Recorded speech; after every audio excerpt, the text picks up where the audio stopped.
Chapter 745. Seeing that the three of them had returned with many contracts, Chairman Tian smiled in relief. He turned to Li Yu, who was still looking at the terrain. Lord Li, actually, it's okay to build more. After all, people who do business have a conscience. If they can do more good for the people, they should do more. Really? Li Yu didn't expect Chairman Tian to be so easy to talk to. He was wondering if he should add more money. For people like him, no matter how much money he had, it was better to build a good reputation. If he didn't have money, he could ask others for money. If he really couldn't do it, he still had an adopted elder brother. Seeing Chairman Tian nod with a smile, Li Yu said happily, "Good, I like businessmen with a conscience. Making money is one thing, but you can't just think about money for the sake of making money. You should at least think about the people, like Xiao Bao and Cuckoo. Oh, let's not talk about them. They are officials. For example, between the clouds and the water, they are doing very well." Chairman Tian could earn more money now, so he naturally wouldn't refute Li Yu's words. Between the clouds and the water was still owned by the Zhang family and the Wang family. What was the difference? As he followed Li Yu forward, he gave a look to the people beside him, indicating that they should go out and take a look. He then whispered to the person closest to him. "There are no more businessmen in this county. We can go to other counties to take a look. Lure them here and reduce the tax. For example, 30% or even 20% is good. The more prosperous the county, the more they earn, and the more money we will have." "Chairman, I'll go arrange it now." The person who received the order agreed and found an excuse to leave. He hired a carriage and rushed to another county as fast as he could. Li Yu pretended not to notice their little tricks. Xiao Chong also turned a blind eye. He now admired Zhang Xiaobao even more. The proposal had already mentioned this point. It could be said that he had foreseen the enemy first. While they were looking at the terrain, the Yamen of Changning County posted a notice. Regardless of whether they could read or not, they should come closer to take a look. Those who could read would have to explain it to others. A large group of people had gathered at the spot closest to the entrance of the Yamen, which was used to post notices. A man dressed like a scholar stood at the front. The people around him gave up their spots to him as a sign of respect. No one squeezed past him and waited for him to read the words on the notice. "This county has issued a new regulation. Those who are required to pay taxes and refuse to pay with any excuse will be forcibly collected by bailiffs. Depending on their attitude, they will be punished by 3 to 5 times the amount. I hope that all merchants in this county will remember this." That's it, just this one. It was also a kind of honor to be respected by so many illiterate people. Of course, it depended on the place. If it was in Sanshui County, no one would need him to read it. If it was in Sanshui County, no one would need him to read it.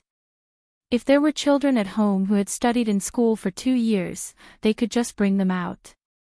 The people thought that it was a big deal, but when they saw that it was only for merchants to take the initiative to pay taxes in time, they were very disappointed.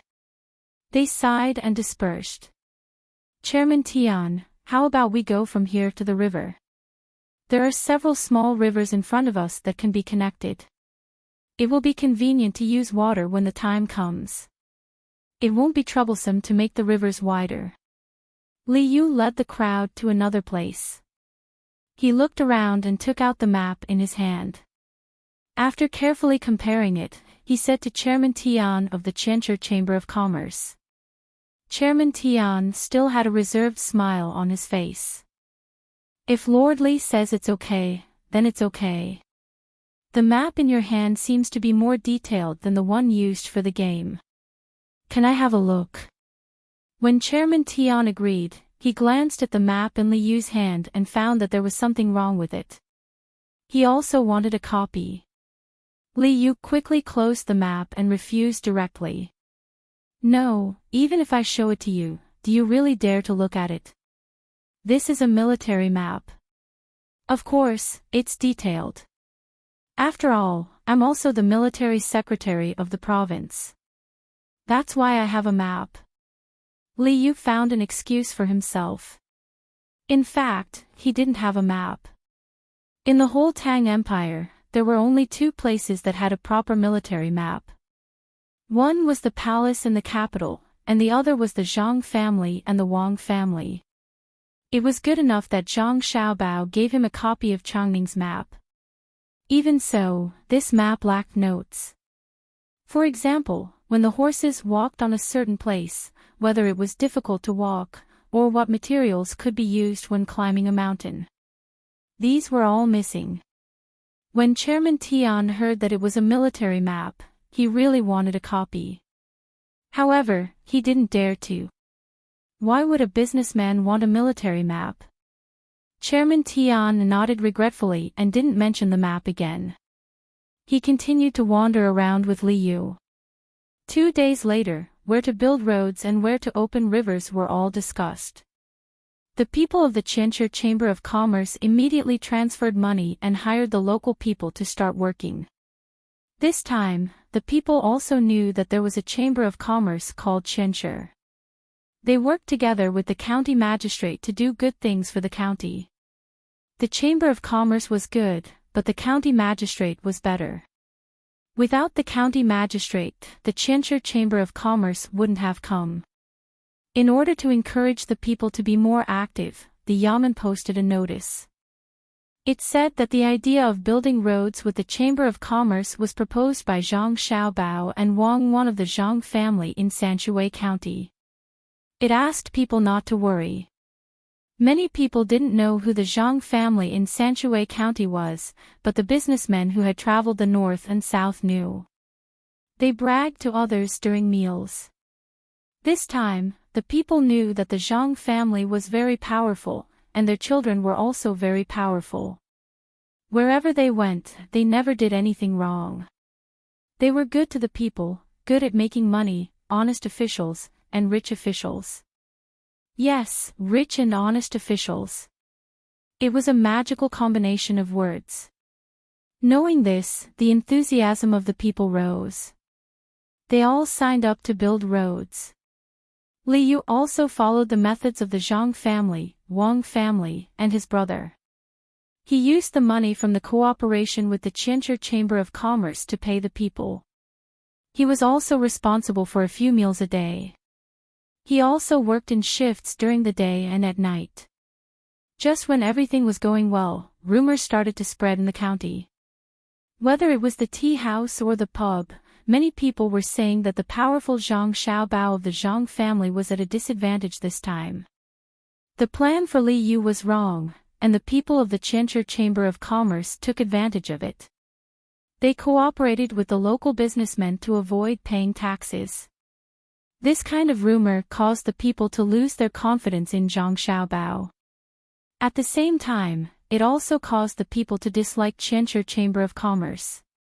This was because Li Yu had been imitating Baoxin County for the past 2 days. Every day, he began to explain in detail to the people how much money the Yamen had, where it came from, and what to spend it on. He emphasized that the tax revenue would help the Yamen and the people in the county. After the transparent financial report was made public, the people hoped that the Yamen would have more money. This was because there were subsidies for the poor and all the houses in the county would be renovated within 5 years. Everyone was waiting for the Yamen to take out more money to help them repair their houses. After all, there was a lot of money now, but a portion of it was not for the county to use directly. It had to be handed over to the county. This was not Li Yu's fief, and he did not have any fief yet. Therefore, a part of the money could be kept in the county. More of it would be sent to the capital and rent. Even if there were some fools among the commoners, they could not resist the explanations of the smart people. They said that if the Millennium Chamber of Commerce did this, they would be able to make money and the Yamen would not be able to collect taxes. The more merchants they contacted, the poorer the county would be. The Qianzhou Chamber of Commerce, who had just spent money on roads and rivers, became a profiteer in the eyes of the people. They were not good people. At the same time, they were disappointed in Zhang Xiaobao. How could such a powerful person lose to others? Chairman Tian did not expect things to turn out like this. In the beginning, Li Yu did not disclose the finances of the county. How could the people know how much money the yamen had and what it was spending? If it was not disclosed, no matter how much the Chamber of Commerce did, the people would not know. Now, the good reputation that they had paid a lot of money for was gone. Chairman Tian had no choice but to find Li Yu and say, officially, can you stop the announcement every day? It is not good for the people to know too much. The people can do what they want, but they can't be made to know. Stop. Why do we have to stop? It's not a secret matter. This official believes that I am honest enough as an official. There's nothing that cannot be told to others about the matters of the yamen. Also, what you said was wrong. If the people don't understand what the officials want to do, how can the people wholeheartedly support them? Li Yu did not have any room for discussion. He explained the situation in Baoxin County to Chairman Tian. As long as the people understood what the officials wanted to do, they did not have to worry about not having enough people. The people in the county would follow suit.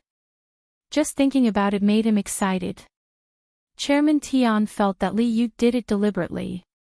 He thought that Li Yu knew that the Qianzhou Chamber of Commerce was cooperating with other merchants, but he found that the contents of the contract could not be changed. He could only silently endure it. However, he was not satisfied, so he came up with this idea to make the Qianzhou Chamber of Commerce lose its good reputation. Thinking of this, Chairman Tian said, officially, if the Qianzhou Chamber of Commerce's reputation is ruined, the people will not be willing to hire. How can we do business then? Don't worry. As soon as the workshop starts construction, I will come immediately. It has been 8 days since we signed the contract, right? Li Yu promised. Then, he suddenly said something that made President Tian confused.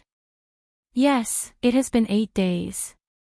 In a few days, the workshop will start construction. Officially, does the number of days have anything to do with the workshop? Chairman Tian asked in confusion. It has nothing to do with that, but it has something to do with the tax. According to the regulations of the county, merchants can delay paying the tax for 10 days. If they do not pay after 10 days, the punishment will be heavy. These days, no merchants have paid the tax. I am worried about them. Li Yu looked at Chairman Tian meaningfully and explained. Chapter 746. President Tian, come and take a look.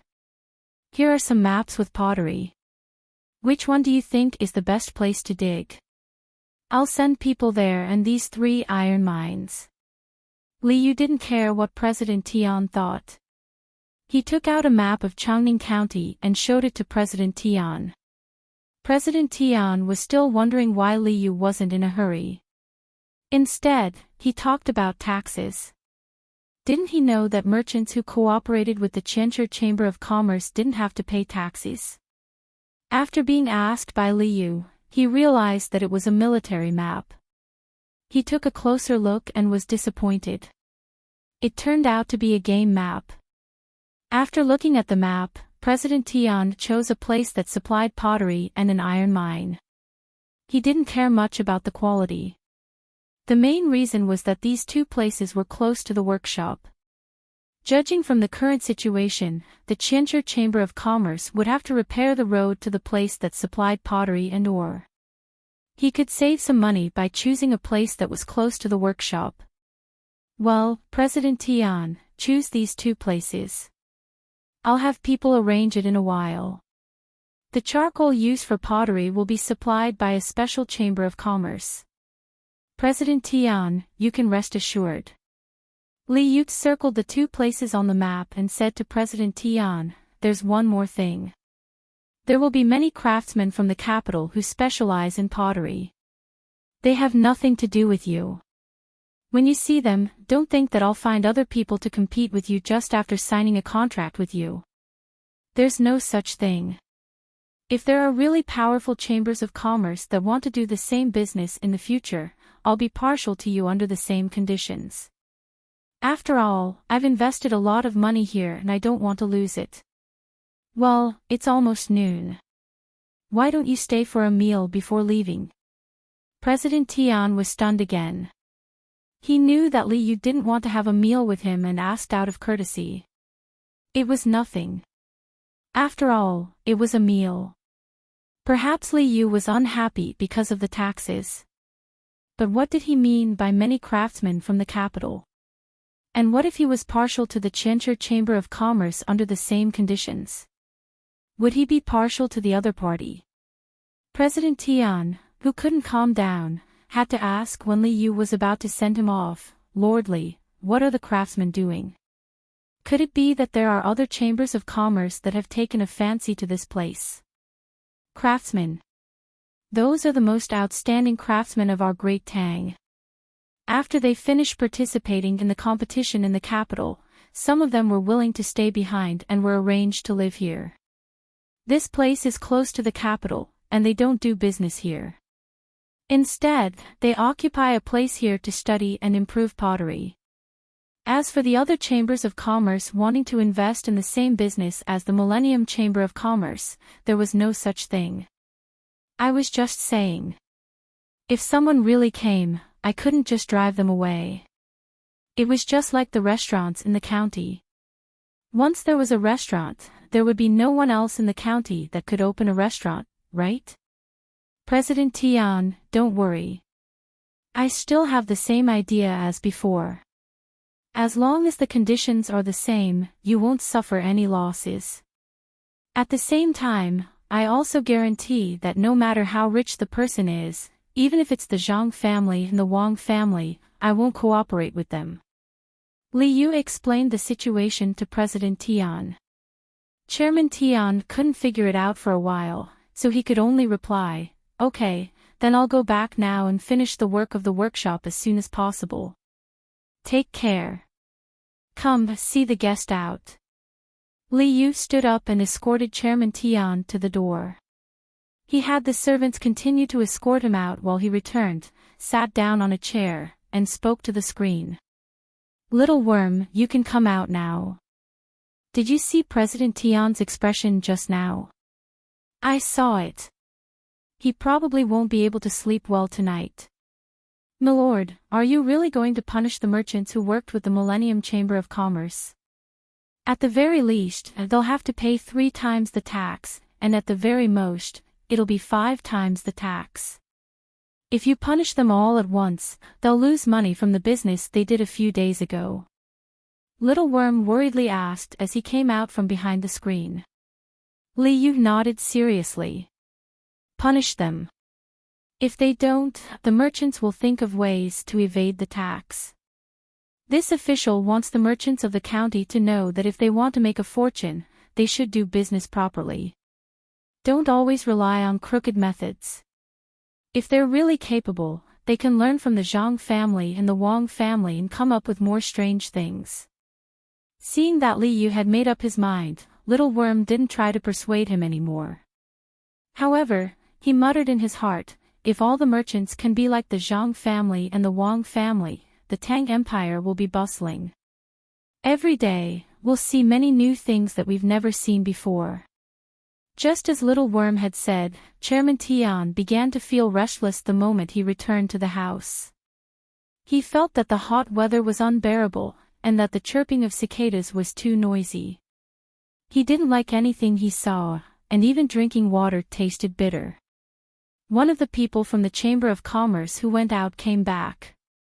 When he saw Chairman Tian, he asked with concern, "Chairman, did you talk to Li Yu?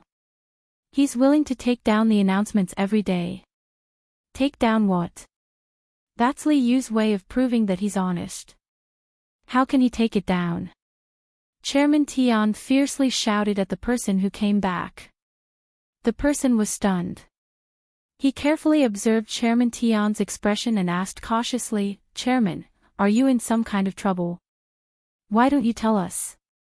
We can think of a solution together. We're in big trouble."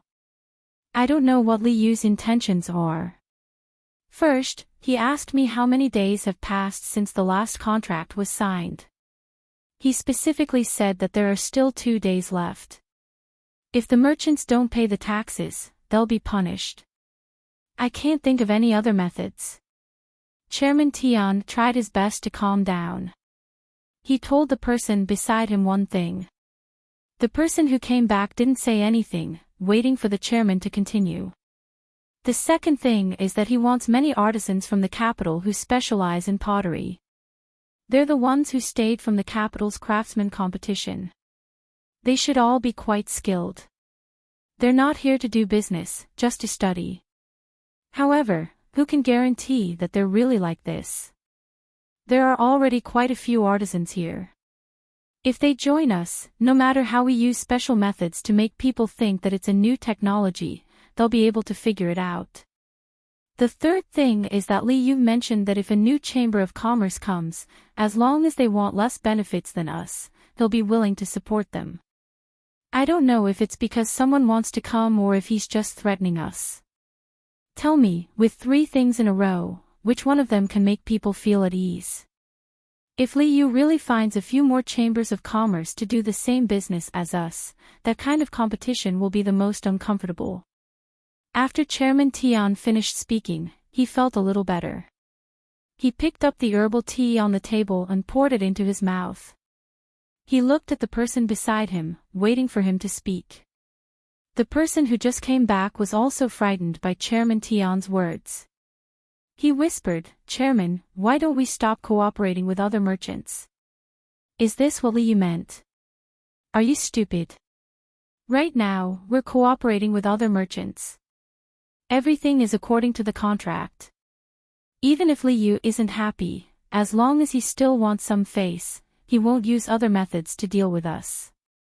Once we stop cooperating with other merchants, how will other people see us? Are they afraid? Are they not capable enough? Or do they know that they've done something wrong and take the initiative to correct it? No matter what, it's not good for us. Even if we have to endure it, we have to endure it. Chairman Tian considered many things, but he couldn't solve them even if he said it out loud. He could only wait. 2 days later, the weather was a little gloomy. The wind was still strong, blowing from the southwest to the northeast. The people who had set up stalls outside knew that it was going to rain. They all packed up and found shelter from the rain. The shops with houses didn't need to. Shun Feng Pastry Restaurant was one of those shops. Usually, business was good. Normally, taxes were paid every half a month. It was a fixed amount, unlike some merchants who paid according to the quantity of goods. The owner of Shun Feng Pastry Restaurant was surnamed Wang. His name was Wang Sunfeng. He had named the restaurant after himself. Today was the day he was supposed to pay his taxes. Because according to the half-a-month period, it was just right. He had delayed it for 10 days. But he wasn't worried at all. Even though the waiter had already warned him not to offend the yamen, Wang Sunfeng still felt that he should wait and see. Hurry up. It's going to rain soon. If the stalls outside can't sell, there will be more people coming in to eat. If anyone dares to slack off, I'll deduct their wages. Looking at the sky outside, Wang Sunfeng was very happy. There were fewer competitors now. If it could rain until night time, his income today would be equivalent to 2 days of good weather. Just as he was feeling happy, 2 bailiffs from the yamen came. They knew each other. One of the bailiffs sat at a table and said to Wang Sunfeng, "Brother Wang, isn't it time to pay the tax? It's been 10 days. Brother Fu, you're wrong. I've already signed a contract with the Millennium Chamber of Commerce. Even if I take money out today, it will be sent to them. They're tax-free for 10 years. Look, when we signed the contract, we copied down the relevant places. The people from the Millennium Chamber of Commerce even put their fingerprints on it. It can't be faked. Wang Sunfeng didn't want to pay it all. He could save half of the money. It wasn't a small amount. So you're refusing to pay your taxes? Then don't blame me for not being able to do it. Arrest him. As the runner spoke, the chain went for Wang Sunfeng's neck. Wang Sunfeng could have dodged, but he didn't. If he dodged, he would be resisting arrest. What right do you have to arrest me? I didn't do anything wrong. I want to talk to the county magistrate. Wang Sunfeng was brought to the yamen by the runners. At this time, there were many people in the yamen who had been arrested. They didn't dare to move because they knew Li Yu's identity. They just wanted an explanation. When most of the people had arrived, Li Yu came to the front with a contract in his hand. He said to the crowd, "Is there anyone who doesn't agree? Fine, I'll tell you. Look carefully. When Party A cooperates with Party B, they are tax-free. When they signed the contract with you, they didn't cooperate with me in this regard. You'll pay what you have to pay. No one can escape. Pay your taxes and pay your fines. Then you can go home. Sir, you can say whatever you want. Why do you have the final say?" A merchant rolled his eyes and said. Chapter 747. After explaining the contract to the merchants working with the Qianzhi Chamber of Commerce, Li Yu really forced them to pay up and increased the fine by 3 times. The merchants did not dare to resist. They were scared out of their wits. They were not afraid of Li Yu, but of Zhang Xiaobao. The rumors were true, and Zhang Xiaobao lived up to his reputation. A few days ago, they had been saying that the undefeated Zhang Xiaobao had lost. Now, they knew what it meant to have no empty seats. "Lord Li, no, Marquis, you are familiar with the young master of the Zhang family. I accept the punishment. Not just 3 times, even 5 times is fine.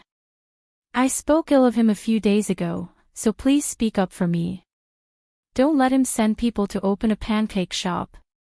Wang Sunfeng, who owned a Shunfeng pastry restaurant at home, walked up to Li Yu from behind the crowd of businessmen. His face was full of regret as he pleaded with Li Yu. He was even willing to pay more, just to prevent Zhang Xiaobao from taking revenge. Li Yu was amused. Wang Sunfeng was not afraid of a marquis, but he was afraid of Zhang Xiaobao coming to take care of the shop. He waved his hand impatiently. "I said 3 times, then 3 times.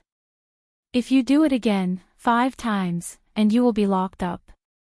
Then the young master of the Zhang family. Wang Sunfeng asked without a trace of joy. "He doesn't have the time to care about you. He is someone who does great things. You are not even a chicken that is going to kill a chicken to scare the monkey." Yes, I am just an ant.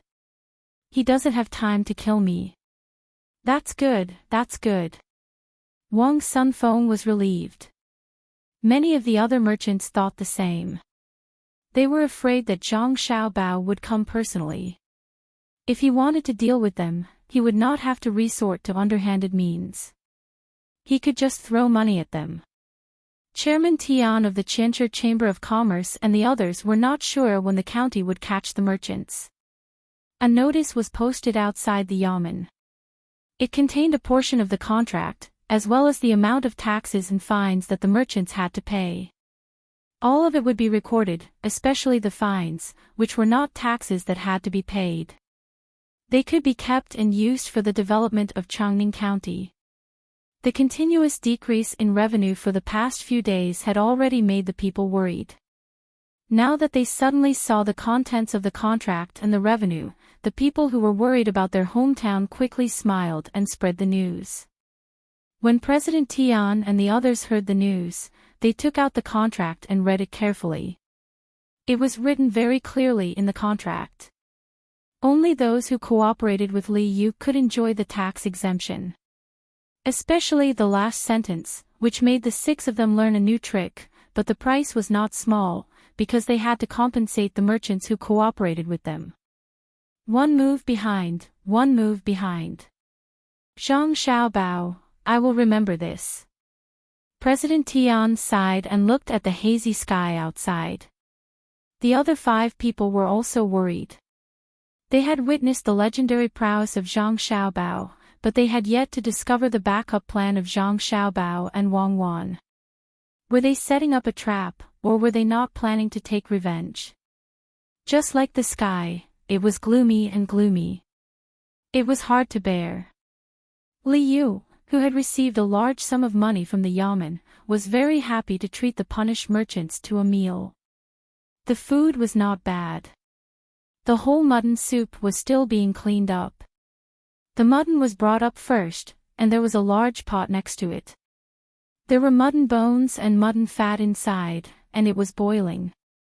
Chopped green onions, coriander, salted garlic, and pepper were all prepared. When the soup was ready, they could drink it.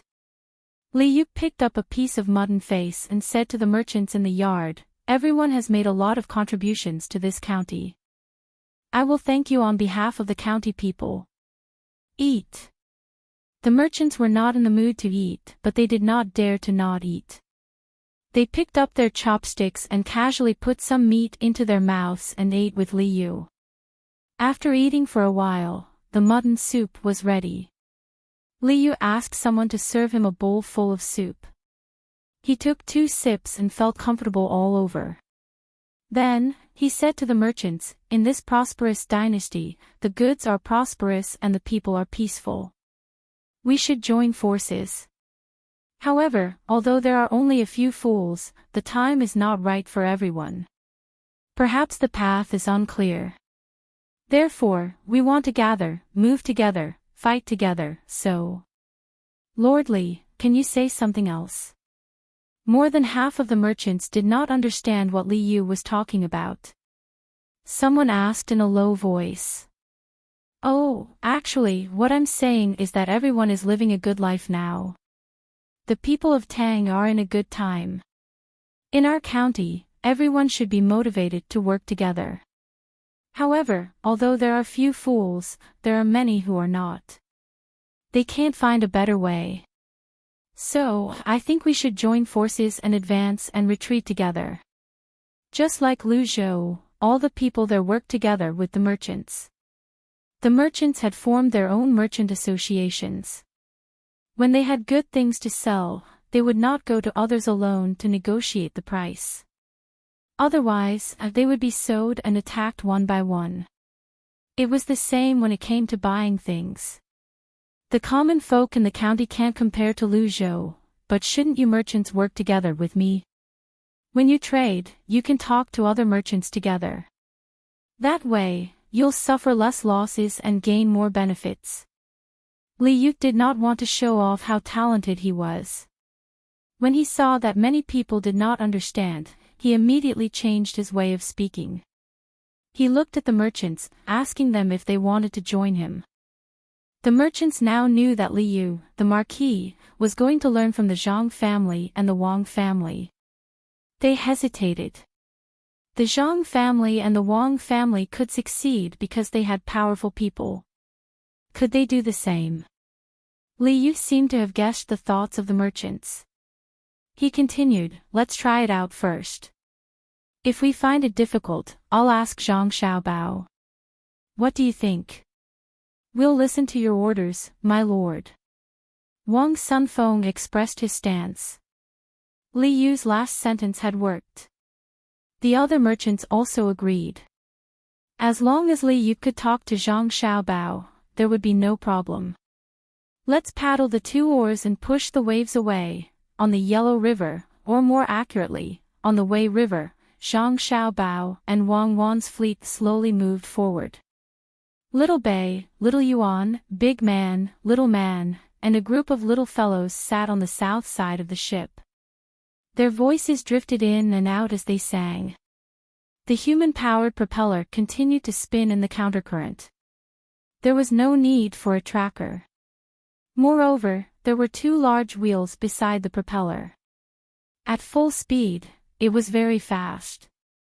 Because the ship had many levels and was too high, the little fellows couldn't see the ship below them. They could only look at the south side. The south side was relatively more prosperous. There were fishing boats and passenger boats waiting to be ferried. In the shallow waters of the river, there were naked children swimming. Little Bay and the others sang until they stopped. They stared blankly at the shore. The ship rocked gently in the water, but it didn't make them seasick. The guards didn't disturb them either. They only set up a net below the ship to prevent anyone from falling in. Although Little Bay and the others could swim, it depended on what kind of water they were in. While they were looking at the people on the shore were also looking at them. Because the ship was moving along the north side of the river, it was far away and there were no binoculars. They could only see a group of children sitting on the side of the ship. Only the merchants who often came and did business knew who the people on this ship were. The two rice seedlings holding hands clearly told the people who were familiar with them that this was the young master and young lady of the Zhang and Wang families who were on the move. Could it be that someone has offended the great Tang and is about to go to war? After seeing the flags, one of the servants of a merchant from Jiannan Circuit nervously asked the person next to him. The person next to him also couldn't guess. He said, "Who else would they fight? Could it be that there's a powerful enemy? Otherwise, why would Xiao Bao and Cuckoo move out at the same time? That can't be. The Turks have been well behaved for a long time. Why would the two of them be sent out? What are you two talking about? Didn't you see that Little Bay and the others are on the ship? You want to take them out to war? I think they're just sightseeing. It would be great if they could go sightseeing in Jiannan Circuit. Maybe I can sell some things to them." The master of the two servants also stopped to watch. When he heard the words of the two servants, he followed suit. The people on the ship didn't know what the others were talking about. They were still busy with their own business. Zhang Xiaobao was cooking, and Wang Wan was helping him. Little Bay had eaten too many bones in the past few days, so he suggested that he wanted to eat vegetables. Therefore, Zhang Xiaobao decided to cook vegetables today. He also cooked an eggplant and cucumber scrambled eggs. Wang Wan was in charge of the main dish. She used dandelion seeds to make pies and put some dried shrimps and oil in them. The pies were wrapped in thin layers. She only put a little oil in the first pan, and the rest were all dried. The pies were only 5 centimeters in diameter, making them very convenient to eat. After placing the pies on the pans, Wang Wan looked at the fire and asked Zhang Xiaobao, "Are we really responsible for all the expenses?" Zhang Xiaobao, who was peeling the cucumber, slowed down his movements and said, "Of course.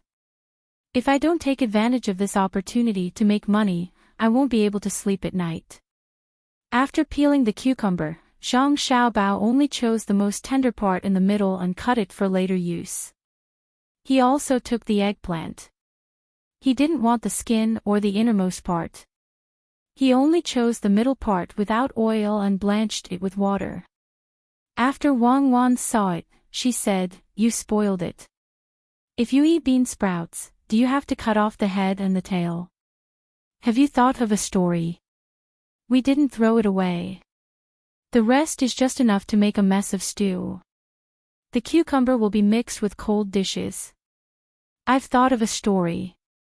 Once upon a time, there was a family." Zhang Xiaobao said as he cooked. Stories were prepared for meals. Children were partial to food and had eaten too much meat recently.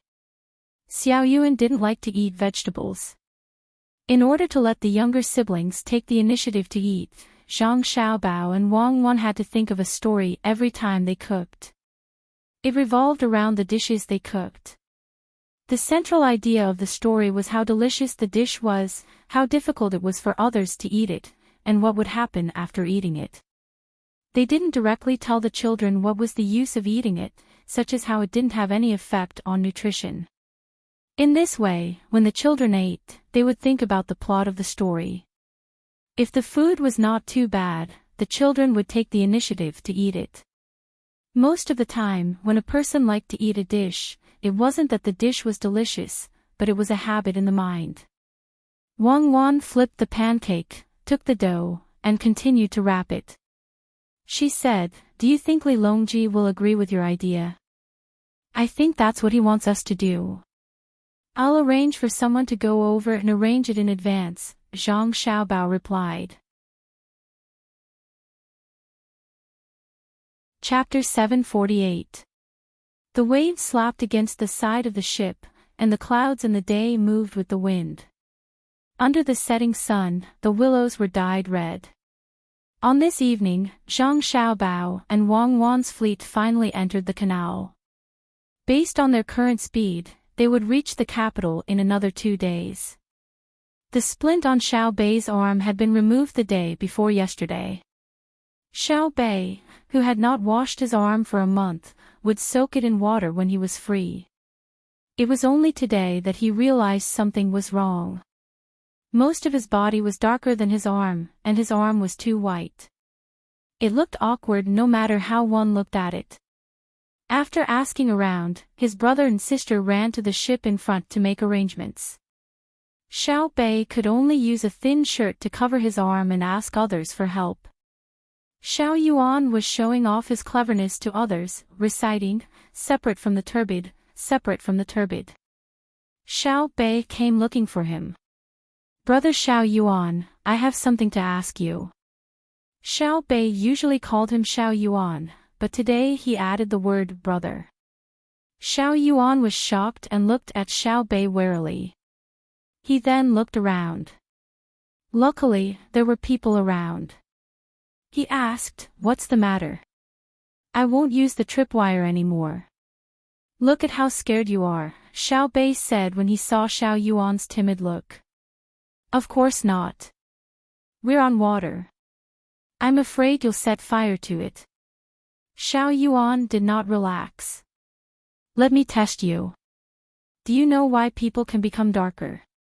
Xiao Bei's eyes turned, and he put his hands behind his back, looking knowledgeable. Xiao Yuan nodded and said, "I know. Places where the sun doesn't reach are white.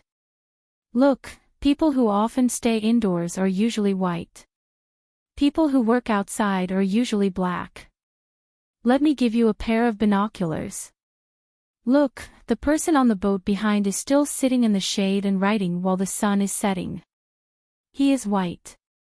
Look again, that person who is struggling in the water is black. It's obvious that he fell into the water by accident. Look at his face, it's black, right? Look at the overturned boat beside him. I see it. Save him, quickly save him. Someone fell into the water. Team 0, where's Team 0? Go down." As Xiao Bei listened to Xiao Yuan, he used his binoculars to look back and forth. Suddenly, he realized that the person struggling in the water wasn't swimming. Instead, the boat had capsized. He scanned the surroundings and realized that there was a person dragging 2 people and swimming towards the shore. Xiao Bei was no longer in the mood to turn white or black. She shouted at the people around her. When she shouted, someone on the boat in front of her had already jumped into the water. As the waves churned, they quickly approached the person who had fallen into the water. Seeing that the strong number 0 seedling protection team had met someone, the nervous little ones heaved a sigh of relief and sat on the deck as if they had collapsed. "You scared me to death. Xiao Yuan, you just said that it's fine to just bask in the sun, right? If the white parts are tanned, wouldn't the black parts be even darker?" Seeing that it was really the members of Team 0, Xiao Bei was no longer worried. Thinking of his own matters, he asked Xiao Yuan. "Of course. The more you get under the sun, the darker you get. In the end, you'll be as black as coal." "Why do you ask?" Xiao Yuan replied. No, nothing. I'm just asking. My clothes aren't comfortable. I'll change. Xiao Bei left in a hurry after saying that.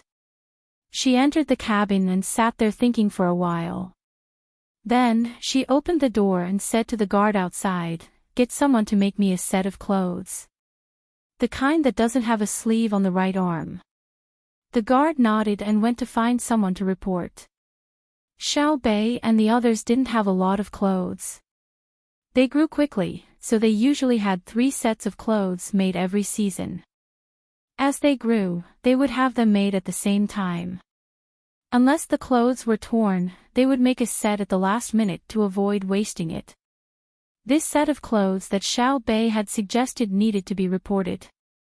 In particular, Xiao Bei's request had to be made known to Zhang Xiaobao and Wang Wan.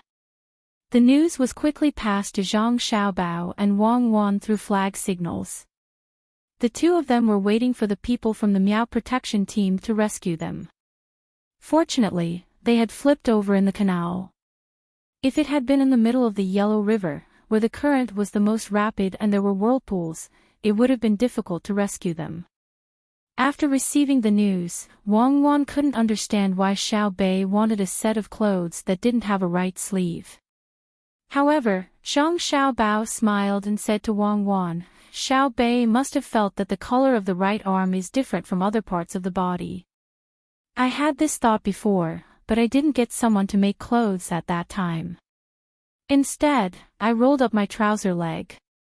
At that time, I thought it was very smart, but now I know it's very stupid." Wang Wan thought about it and felt that it was more or less the case. She smiled and said, "Xiao Bei must be very anxious.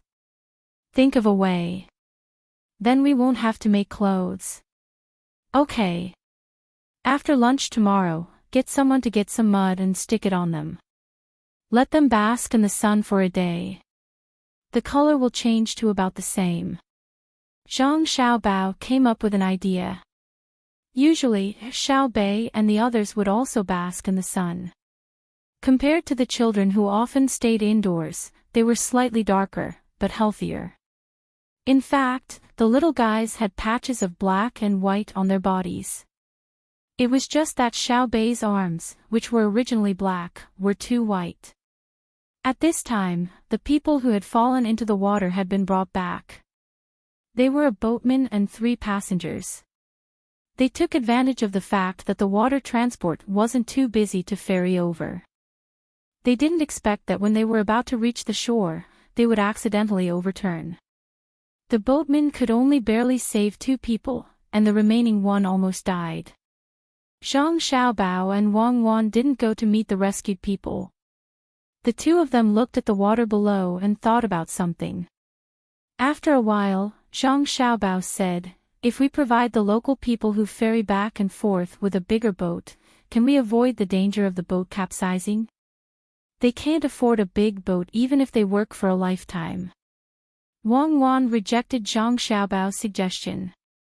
"Then why don't we lend it to them first and pay them back bit by bit?" Zhang Xiaobao said again. "Then we'll lose money. Until the big boat breaks down, we won't be able to earn back the capital." Wang Wan looked at Zhang Xiaobao in surprise. She meant to say, "Why are you so stupid today?" Zhang Xiaobao nodded. "That's right. That's why we have to continue with the ferry. But we can't sit on the boat for nothing. It costs at least 1 copper coin per trip. If it costs 1 copper coin per trip, don't you think there will be more people willing to take this route? Then we can only maintain the same income if the number of passengers can double what it is today. What are you thinking of doing?" "I was just thinking if we should fork out some money to build a bridge here. We don't expect to make money, but we can leave a good reputation." Wang Wan was confused by Zhang Xiaobao's words. She felt that Zhang Xiaobao's thinking had suddenly become sluggish. Zhang Xiaobao continued, "What I mean is that we can build the bridge, but we can't let people cross for free. If it's a single trip, we'll charge 1 copper coin per trip. If it's a frequent trip, we can apply for a monthly or annual pass. Not only can people cross, but goods can as well. But if the goods weigh more than 300 caddies, we'll have to pay 1 copper coin more. You want to charge a bridge protection fee? That's a challenge. Have you ever heard of anyone paying to cross the bridge? Wang Wan reminded. Don't use our name. Just find someone. The bridge is easy to build. There's no need to use piers. Just connect the 2 sides. Use iron chains and board. Both sides don't have to be iron oxen or copper oxen. Pour some cement and put in some pebbles. It's heavy and sturdy. First, arrange a few people to guard both sides of the bridge. If there's a situation where people don't pay and run away, it's enough to guard one side. If there are children who need to run between the 2 sides to go to school in the future, this can be free, but the children can't carry too many things. This price is cheaper than the ferry, right? Moreover, it's safer. When the time comes, people can choose to walk or take the ferry. Little by little, the people will accept the fact that crossing the bridge costs money. When the time comes, the road will be the same. Actually, we can't make much money by building roads now.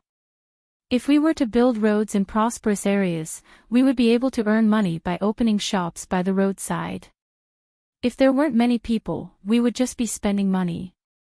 Once the commoners were used to spending money to cross the bridge, we would build more roads. We would build new roads beside the old roads. Every time we walked, we would have to spend money. Those who didn't want to spend money could walk on the old roads. Naturally, the speed would not be as fast as the new roads. Furthermore, those who walked on the new roads would be able to rest for free in the small houses built by the roadside. When the time comes, you'll have to make up for it. The most important thing in the service area is to provide hot water. As long as the people in the caravan come, they'll be provided with a pot of hot water. If they're pedestrians, they can't ask for money. Zhang Xiaobao explained his idea while Wang Wan listened at the side. When Zhang Xiaobao finished, Wang Wan asked, "What if someone crosses the old road to the new road and returns to the old road when they're almost there? What will you do?" Let the people in the service area watch. Usually, there will be a service area set up every half a day. The hot water and rest are free, but you must have a pass to come here. However, other things are not free, such as medicine, dry food, tools needed to repair vehicles, etc., are not free. Occasionally, we'll send people to patrol on horseback. If they catch them, they'll have to pay double the money. If they don't pay, we'll take away their goods and not give them money. Zhang Xiaobao felt that he had too much money in the future and couldn't spend it all at once. He planned to use it on road repair and collect tolls. It was likely that because there were few people coming and going, there wouldn't be much money left after deducting the maintenance fees. However, it was better than having no money at all. Otherwise, he would have to build more roads in the future. It would be better if he could get some money back. Wang Wan lowered her head and thought for a moment, then asked, "Do you think it'll work?" "How do I know?" "Let's try it first. If it doesn't work, we'll talk about it later." "What if it works?" "Let's build the bridge first. We'll start with the bridge and arrange for people to do it immediately." Zhang Xiaobao made up his mind and asked his people to come in and arrange it. Wang Wan said, "Why don't you try the bridge on the Changjiang River first?" "That won't work. That's not our home. Besides, there are too many people coming and going there. What if someone is dissatisfied and makes trouble?" It's a deep-rooted idea to not spend money on the bridge. Even businessmen think so.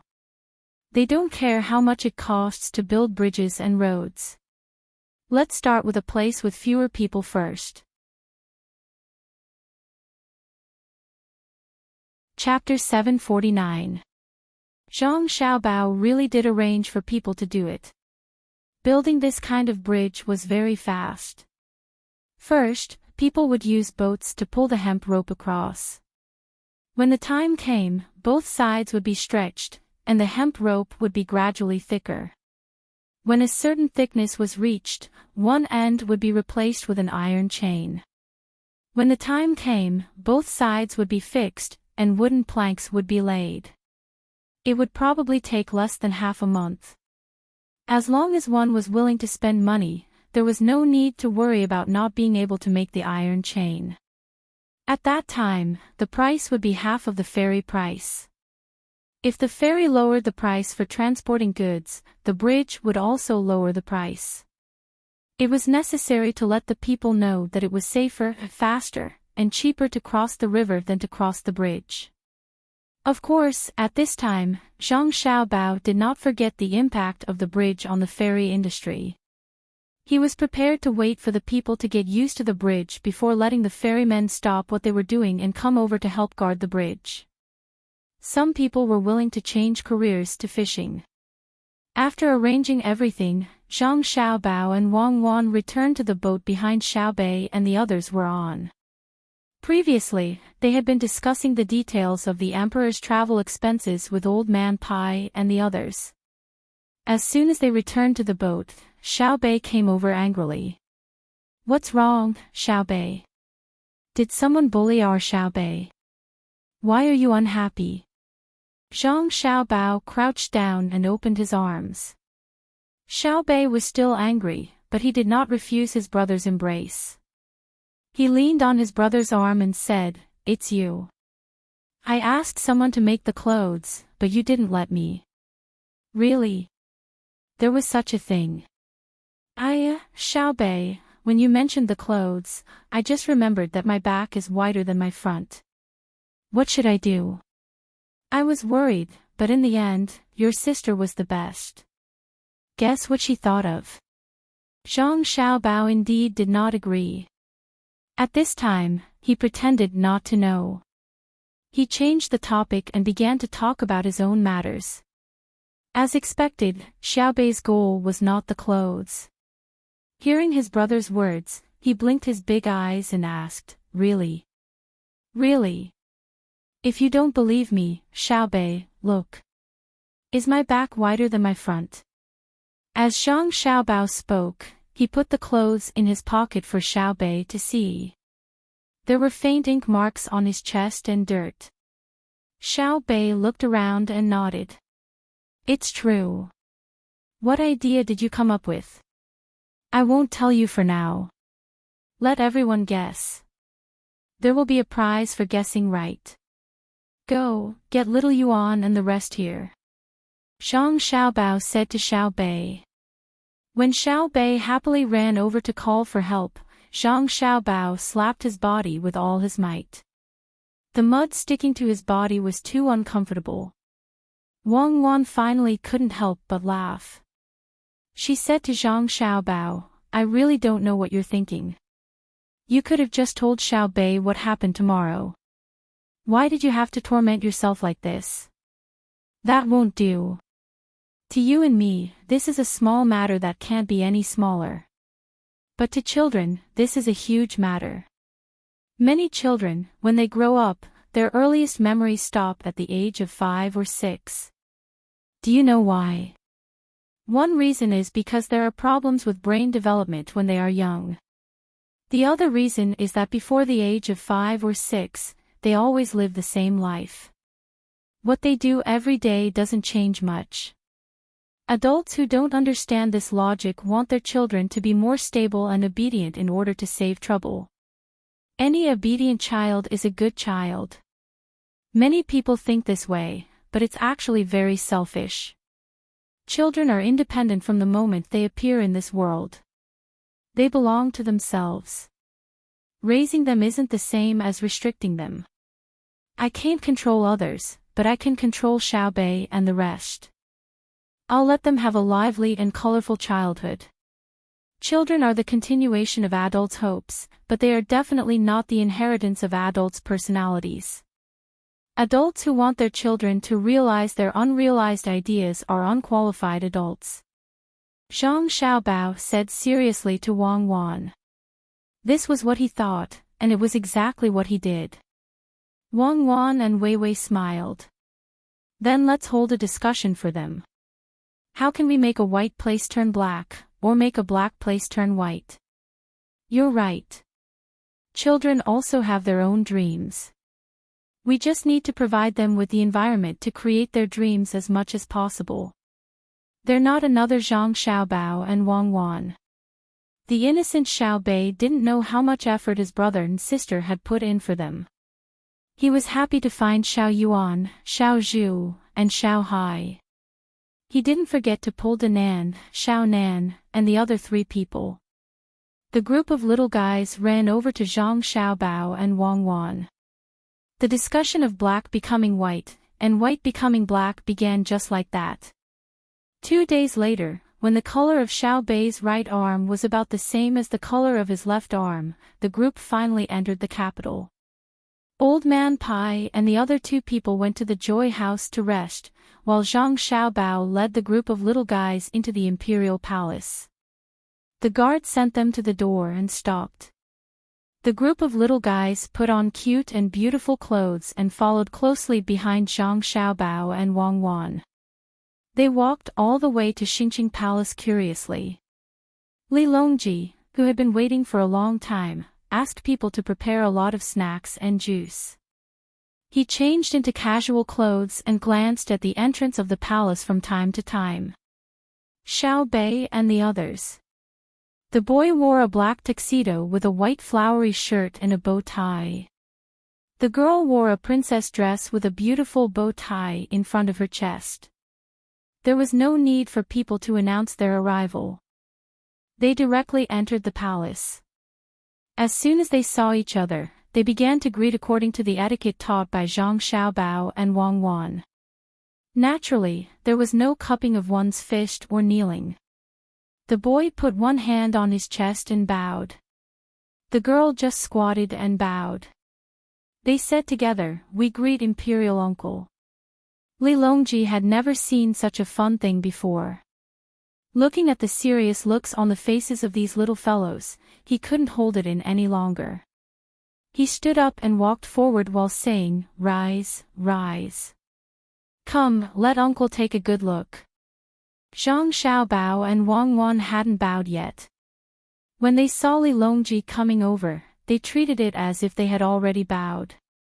Wang Wan stood beside her younger brother and sister to accompany them. Zhang Xiaobao ran to Gao Lisher's side and took out a bag of small abalones that he had made.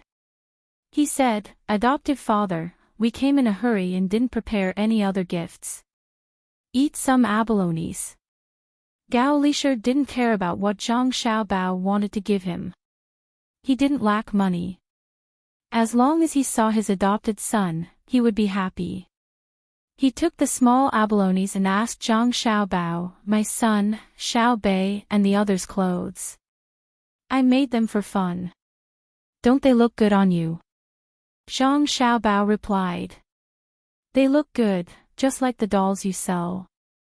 Xan Air and the others didn't come. Gao Lisher looked at Xiao Bei and the others and also liked them. Children were always so fun, especially children who pretended to be adults. It was even more interesting. Xan Air and the others originally followed the emperor to the capital, but they didn't want to enter the palace and went to work in their shop. They have a doll shop here. When the emperor goes to Jinyang, they will follow him. Zhang Xiaobao replied. At this time, Li Longji didn't care about Zhang Xiaobao and Gao Lisher. He hugged and kissed them one by one. He found that they were even more fun than his own children. When his children saw him, they were usually very scared. Some even felt that he was a stranger. This group of little guys was different. Each and every one of them was obedient and not afraid of strangers. They always had a smile on their faces. It was very pleasing to see. After kissing each of them once, Li Longji stood up and took Xiao Bei's hand. He asked, "Xiao Bei, I heard that you dared to wear official robes without my permission. Do you know your crime?" If Li Longji asked other children, they might not know what to say. However, he chose Xiao Bei. Xiao Bei was the most sociable. After hearing Li Longji's words, Xiao Bei wasn't afraid at all. Instead, he showed a nervous expression. He blinked his big eyes and said, "Can I only wear it with Uncle Emperor's permission?" Of course, Li Longji replied with a straight face. Xiao Bei and Uncle Emperor should discuss it and allow Xiao Bei and the others to wear it. Xiao Bei was injured last month and it hurts a lot. Uncle Emperor, what do you think? As Xiao Bei spoke, he felt so wrong that he was about to cry. His eyes were red. Li Longji just wanted to joke. When he saw that Xiao Bei was about to cry, he immediately nodded and agreed. Okay, Xiao Bei, if you want to wear it, then wear it. I have agreed. I will let you wear it. Thank you for your kindness, Your Majesty. This time, there was no need for anyone to tell them. The children, who always listened to stories from their older brothers and sisters, used the words that often appeared in other dynasties and bowed to Li Longji. Li Longji was stunned at first. After pondering for a while, he felt that these 4 words were quite good. They sounded very comfortable and should be thanking him for his kindness. He hurriedly said, "You may dispense with the formalities. Xiao Bei, tell Uncle Emperor, how did you get injured? Does it still hurt?" "It doesn't hurt anymore. It doesn't hurt anymore after Big Brother blows on it. It's more or less healed. It's just that I can't bruise it anymore and can't use too much force. I have to continue recuperating for another month." "Uncle Emperor, are we still going to prepare the goldfish pouch and official robes ourselves?" Xiao Bei obediently shook his head and waved his arms to show that he was almost healed. He then asked one last question. Li Longji was stunned. "What goldfish pouch?" "Becoming an official. Uncle Emperor personally agreed to confer us an official. We have already thanked you." Xiao Bei said with a look that said, "Are you going to go back on your word? Confer an official. Confer what official?" Li Longji was even more confused. Disbanded officials. Lower 3rd rank and 4th rank disbanded officials, just like Big Brother and Big Sister. Last time, Xiao Bei was wearing a 3rd rank official robe because Big Sister was wearing it. Big Brother was wearing a 4th rank official robe, so Big Brother Xiao Yuan and the others were also wearing 4th rank official robes. "Uncle Emperor, you just said that you will allow us to wear this robe, so naturally, we have to have an official. Uncle Emperor, you can rest assured. Xiao Bei doesn't care if you want an official robe and goldfish pouch. Xiao Bei can prepare them myself." Really, Big Brother Xiao Yuan and the others are the same. Isn't that right, Xiao Yuan? Xiao Bei tried his best to fight for his own benefits. He finally caught Li Longji saying the wrong thing. A monarch's words were not to be taken lightly.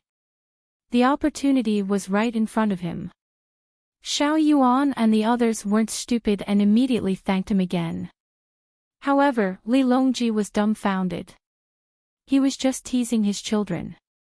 How could he give away a bunch of 3rd rank and 4th rank officials?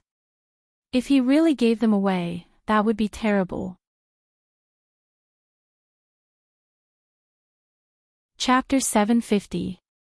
Just when Li Longji didn't know what to say, Xiao Bao said, "Xiao Bei, why are you so insensible? Uncle Emperor is just joking with you. You didn't do anything. If he really gave you a 3rd or 4th rank official, how would the officials in the world be convinced? I'm not like a 6th or 7th rank official. It's fine no matter how many ranks you get. Is it so easy to get a 3rd or 4th rank official? Your sister and I used our lives to get those positions. Why aren't you apologizing?" Xiao Bei looked at his brother in confusion. Suddenly, he saw his brother winking at him. He remembered what his brother said and immediately said, "Uncle Emperor, Xiao Bei didn't put his life on the line. I don't want a 6th or 7th rank official position. I'll ask for one after I try. From today onwards, I won't wear an official uniform anymore, even if it looks good. Li Longji really couldn't give Xiao Bei and the others such a high-rank official. Just as he was thinking of a way to change the topic, Zhang Xiaobao's words settled the matter. It didn't seem to be a good idea whether he was given a rank or not. When he wanted to turn around and give Gao Lishir a look, Xiao Yuan in the crowd also cooperated and said to Gao Lishir, "Brother Xiao Hai, actually, I think it's okay to have a 7th rank official. At most, when no one is looking, you can still wear purple clothes. When you meet an official, you can change into a 7th rank uniform." When the little guys heard Xiao Yuan's words, they all looked at Li Longji with yearning. Xiao Bei also said as if he was talking to himself, "Can a 7th rank official be given?" "Your Majesty, on the way here, I discussed with County Deputy Wang. We're going to use some money to build a few bridges between the Yellow River and the Caoziu Canal. We hope your Majesty will agree." At this time, Zhang Xiaobao spoke again. When Li Longji heard Zhang Xiaobao's words and looked at County Deputy Wang standing there with a smile, he finally knew what to do. "I didn't expect Minister Zhang to have such a plan. Okay, I agree. I hope Minister Zhang and Minister Wang can build the bridges firmly. Xiao Bei, if a 3rd or 4th rank official is really not enough, I have a 7th rank official. How about I give you the title of Zhigua Commandant? He is a 7th grade Wu San official." Li Longji originally didn't want to give Xiao Bei and the others any official positions, but when Zhang Xiaobao said that he wanted to build a few more bridges, it played a key role. After weighing the money needed to build the bridges and then considering the salary of a 7th rank official, he had no choice but to agree to it. "Thank you, Uncle Emperor." Xiao Bei knows that Uncle Emperor doesn't have much money. Xiao Bei doesn't care about what Uncle Emperor wants. "I'll go back and do it myself. Uncle Emperor, we're both 7th ranked. How can Xiao Bei care about others?" This time, Xiao Bei didn't follow her brother's instructions. She said whatever came to her mind. "Of course. Not to mention a rank 7 official, even a rank 1 official, as long as he makes a mistake, Xiao Bei, you just have to take care of him. Uncle will help you, so there's no need to be afraid." Li Longji said in his heart, "If you encounter an official who bullies you, you don't need to be an official. Your brother and sister will take care of them. Who dares to bully you? I almost lost a rank 3 or rank 4 official as soon as I met him." Xiao Bei nodded happily. Suddenly, she put on a straight face and said, "I impeach the county magistrate of Yongla County. I don't know what his name is, but he asked the refugees to come over and help with farming. He said that he would give the refugees farmland, but after the spring plowing, he began to drive them away. When I passed by Yongla County on the boat, I gave some of the refugees food. I impeach him." When Xiao Bei said this, Zhang Xiaobao and Wang Wan were stunned. The two of them really didn't know about this matter. During those few days, the two of them had been discussing the details of the Emperor's travels with Old Man Pai and the others. They only heard the servants report that Xiao Bei gave people food when they were resting at the docks. This was very normal. There were many poor people, and Xiao Bei liked to give people things. He didn't give a lot, but it was very useful. They didn't expect that when the boat stopped at Yongla County when they were about to enter the canal, there would be such a thing. If they had known about this situation, they would have dealt with it themselves. Xiao Hai and the others also nodded to prove it. Xiao Bei, "Oh, Lieutenant Jigua, is what you said true?" Li Longji asked Xiao Bei, but his eyes were looking at Wang Wan. Wang Wan quickly thought about it and felt that Xiao Bei and the others couldn't be lying, so she nodded and said, "I think it's about right. Send someone to check." Li Longji narrowed his eyes. If it was someone else impeaching, he could consider why the county magistrate did this and who was behind it. But today, it was Xiao Bei, a 3-year-old child, who was impeaching. For a group of children to remember something so clearly, no matter if the county magistrate didn't do a good job or didn't hide it well, he couldn't be let off lightly. Li Shi, who do you think should investigate this? Li Longji wasn't going to let this county magistrate go. Yongle County was too close to the capital. Today, the cute little fellows had joined hands to impeach the county magistrate as soon as he became an official. How big of a matter was it to make these sensible and well-behaved little fellows hate it so much? Hearing this, Gao Lishir thought for a moment and replied, I think it's better for the crown prince to personally handle this matter. With this, Li Longji understood which side the county magistrate of Yongle County stood on. He looked at Gao Lishir with praise and said, Lishir, you go arrange this matter. I understand. Gao Lishir replied. Zhang Xiaobao also felt sad for the county magistrate of Yongle County. The county magistrate of Yongle County probably didn't know what happened until he died, let alone that he fell at the hands of a group of 3-year-old children. Xiao Bei and the others were happy. Xiao Bei waved her little fist and said to Li Longji, Uncle Emperor is really a good emperor. That county magistrate is really bad. Oh, when I gave the refugees food to eat, it was such a big steamed bun that one person could eat 3 of them. Uncle Emperor, how hungry do you think they are? Li Shi, tell the crown prince to handle this matter strictly. Li Longji's face darkened. What kind of lie could a 3-year-old child say? Seeing Xiao Bei gesturing at the big steamed bun, he added another order to Gao Lishir. Gao Lishir nodded and immediately went to find the crown prince. He didn't forget to look at Xiao Bei and the other little fellows. He thought to himself that the people from the Zhang family and Wang family were all killers of officials. They already knew how to impeach at such a young age. If they grew up in a few years, they probably wouldn't have a good time with any corrupt officials they met. Xiao Bei, you have contributed to the impeachment. What reward do you want? Li Longji pulled Xiao Bei in front of him and kissed her. Xiao Bei blinked her eyes. For a moment, she didn't know what to say. She wanted more benefits, but she felt that it was impossible. When her brother came, he said that she couldn't casually ask for anything else. After thinking for a while, just as Li Longji was about to help her out, Xiao Bei finally spoke. Xiao Bei doesn't want any reward. I just want Uncle Emperor to let the people of Great Tang live good lives. This was what Xiao Bei often said when she played with the children in the county. At this moment, she was using it. If it were an adult, Zhang Xiaobao, or Wang Wan who said this, Li Longji would praise them and then say some official words. After all, it was too difficult to let the people of Great Tang live good lives. It involved more than just money. But when these words came out of Xiao Bei's mouth, Li Longji was moved.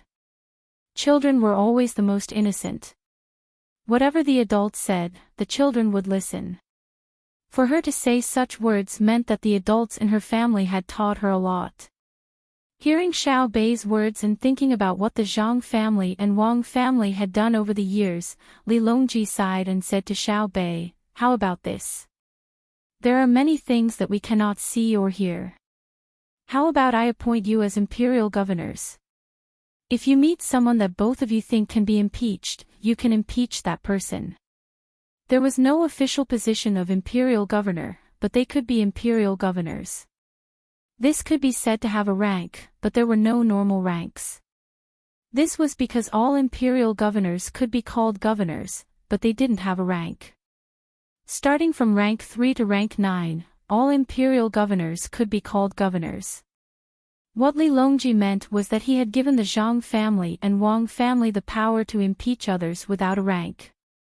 When an imperial governor impeached someone, it didn't matter even if the impeachment was wrong. Other than sending people to investigate, the person who was impeached would have to provide evidence himself. If it was only an imperial governor, then the impeachment would be carried out in the imperial court. If it was a local imperial governor, then the impeachment would be carried out at different levels. Now that they had this imperial governor, then the Zhang family and Wang family could carry out the impeachment to the provincial government first. If the provincial government didn't do anything or didn't investigate, then they could immediately carry out a cross-level impeachment to the capital. They could also impeach the local imperial governor. If they used this well, they could directly find out the person behind the local imperial governor, and it would be a legitimate one. Xiao Bei didn't understand what this meant. He only knew that in the future, he could take care of things that he didn't like. If the other party's official position was high, then he could get Xiao Yuan and the others to work together. Even if it was the title of imperial governor, they could impeach the high-ranking official. Uncle Emperor, Xiao Bei will definitely take good care of others. As long as I see someone bullying the common people, I will deal with him. If he dares to fight back, I will let Big Brother and Big Sister beat him up. Xiao Bei took the initiative to kiss Li Longji, making a promise to Li Longji. That's right. If anyone dares to bully Xiao Bei, we will let Xiao Bei's big brother and big sister beat him up. Ha ha ha. Li Longji picked Xiao Bei up and spun him around, then laughed loudly and put him down. Li Longji was really too happy today. It wasn't because of the official, but because of Xiao Bei's words that would let the common people of Tang live a good life. Since the Zhang family and Wang family could teach Xiao Bei like this, it was reassuring. The most frightening thing was that the Zhang family and Wang family betrayed him. If other people betrayed him, he could send troops to suppress them, and there wouldn't be many losses. However, if the Zhang family and Wang family betrayed him, then the consequences would be unimaginable. The surrounding palace maids and eunuchs also heard this conversation. Some were impressed, some felt that Xiao Bei and the others were cute, and some felt that Zhang family and Wang family were good.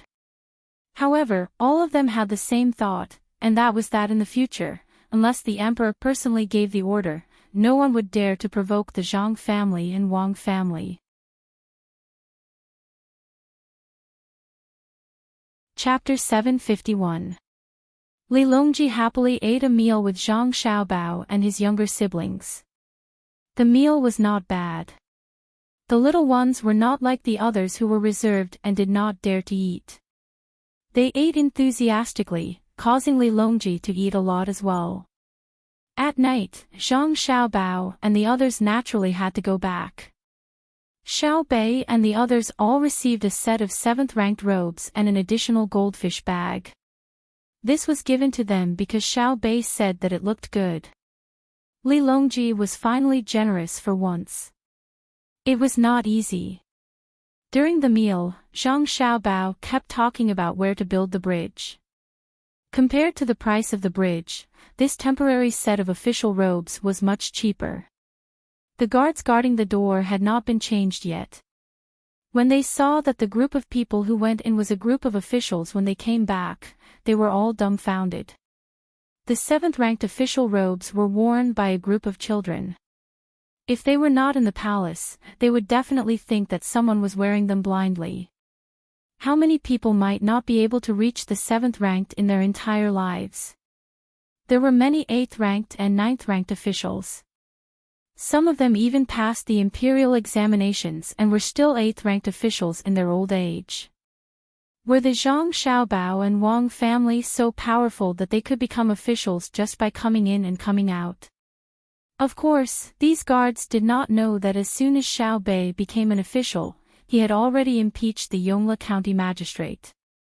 He had already sent people over and was waiting for the county magistrate to provide evidence himself.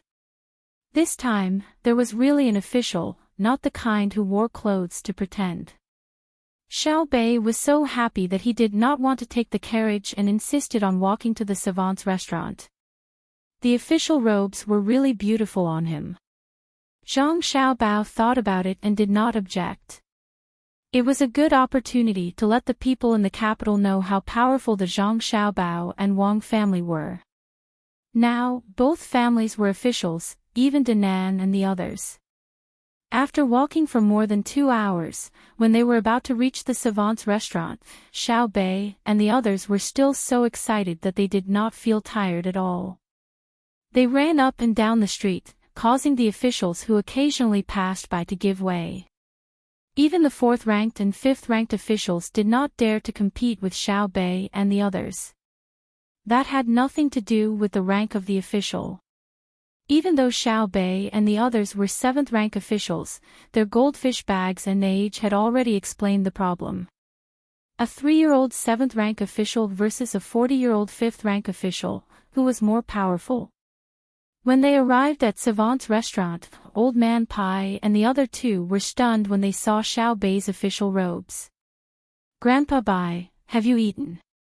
"Today, Big Brother said that he was going to cook a table full of dishes for us," Xiao Bei said as he skipped in front of Old Man Pai and opened his arms to let him hug him. Old Man Pai picked Xiao Bei up and carefully looked at his clothes and goldfish bag. He asked, "Xiao Bei, when did you change your clothes?" "I changed them after I saw Uncle Emperor. I am now a 7th-rank official, the kind that is scattered. Together with them, we are the Imperial Censor Governor. When we came back, Big Brother said that we can impeach from the bottom up. If the people below us make a mistake, as long as the people above us don't immediately take care of it, we can impeach the people above us all the way to the capital. Isn't that awesome?" Xiao Huai hugged Old Man Pai's neck and said with a smile. Old Man Pai was stunned for a moment. He looked at the clothes of the other little guys and nodded numbly. "Awesome, really awesome. Did His Majesty give you all scattered officials?" "A 7th-rank official, and he gave you the title of Imperial Censor Governor." "Yes, Uncle Emperor is awesome. I personally impeached the Yongla County Magistrate. I don't even know his surname yet, but Uncle Emperor asked Uncle Gao to find that Crown Prince to investigate. That day, I gave out more than 1,000 steamed buns and many salted vegetables. That Yongla County Magistrate deserved to die." Xiao Bei nodded in response. He even said the question that Old Man Bai didn't ask. Hearing Xiao Bei's words, Old Man Pai sighed and began to mourn for the Yongla County Magistrate. He could have offended anyone, but why did he have to be targeted by the Zhang family and the Wang family? At this time, the waiter of Savant's restaurant also heard Xiao Bei's words and saw the official robes that Xiao Bei and the others were wearing. He changed his original calm and smiling appearance and shouted loudly, "Ah!" and ran into the restaurant. "Miss Xiao Bei and the others are officials now. Shopkeeper, Miss Xiao Bei and the others have come back from the palace wearing the 7th-rank official robes. Quickly get someone to prepare delicious food. Miss Xiao Bei likes to eat garlic and cucumbers." There were still many customers eating in the restaurant. When they heard the waiter shouting like this, they were first surprised because the waiter of Savant's restaurant had always been very steady. Then, they were angry. Did a 7th-rank official have to be like this? In a place like the capital, was a 7th-rank official considered an official?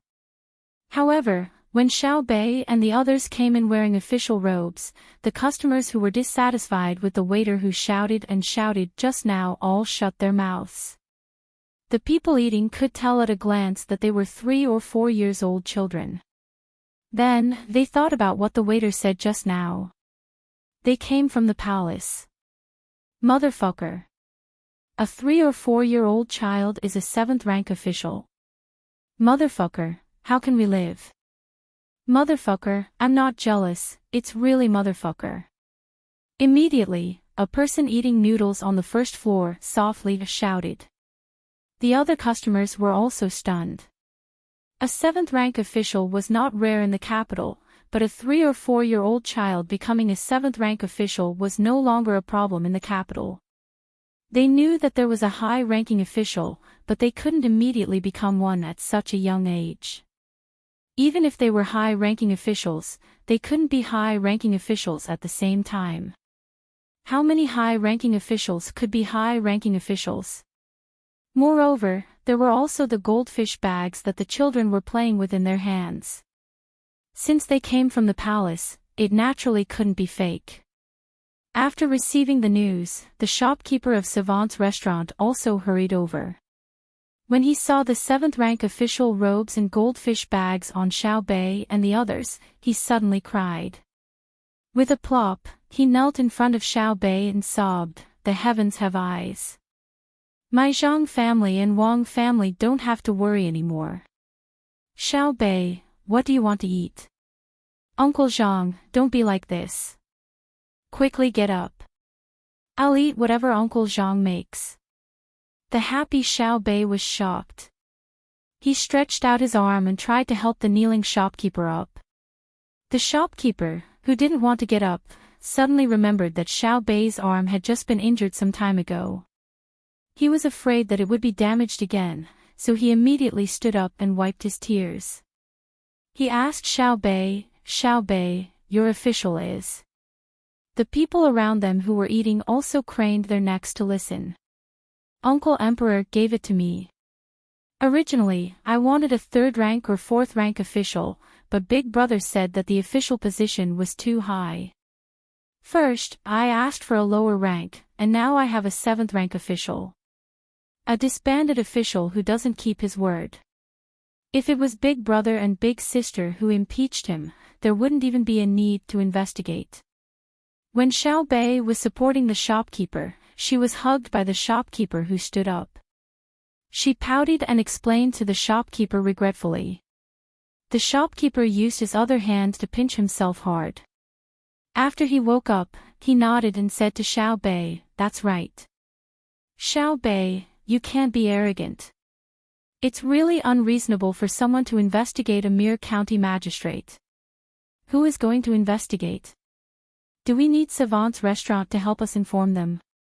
The shopkeeper thought that the little young master and Xiao Bei were using Xiao Bei to impeach him, so when he asked Xiao Bei, he was asking Zhang Xiaobao if he should help. Savant's restaurant was not small now. When Zhang Xiaobao saw the shopkeeper looking over, he shook his head and said, "There's no need. Cuckoo and I don't know about this matter. His Majesty has already asked the Crown Prince to investigate. Xiao Bei's dish will be braised beef marrow today. Go and arrange it." "Yes." The shopkeeper put Xiao Bei down and turned to greet them. However, there was a storm in his heart. From the little young master's words just now, he knew that Xiao Bei's impeachment had directly bypassed the little young master and Xiao Bei. In the end, the emperor was angry and asked the crown prince to control his own people. Not all the people eating there did not understand anything. Some people even recognized Zhang Xiaobao. When they saw him and heard what he said, they immediately understood what was going on. He had brought his younger siblings to the imperial palace, and when they came back, they were all officials. The people eating on the first floor finally learned something. It was the first time they had heard of a 3 to 4-year-old 7th-ranked official.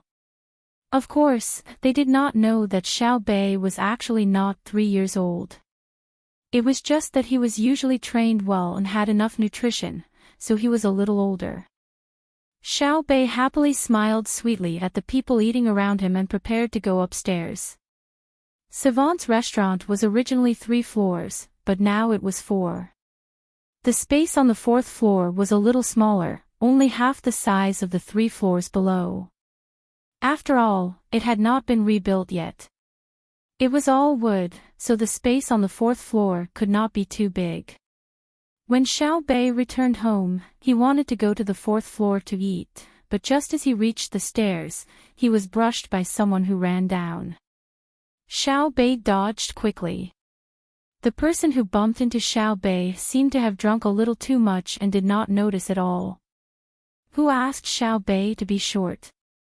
This person still wanted to walk outside, but just as he took a step, an arrow was nailed to his left and right legs. Then, Xiao Yuan shouted, "Kill, and a group of children rushed forward to kick and hit this person. Although Xiao Yuan and the others did not have much strength, the places they kicked were very particular. They kicked below the ribs, between the legs, above the ears, and the temples. They had learned all this from their siblings. Fortunately, no one stabbed the back of the neck with that sharp object. That would be fatal. The person lying on the ground could not feel the kicks of others. He was lying on his stomach, and the arrow from earlier was still stuck in his leg. When he fell, a lot of it went in again.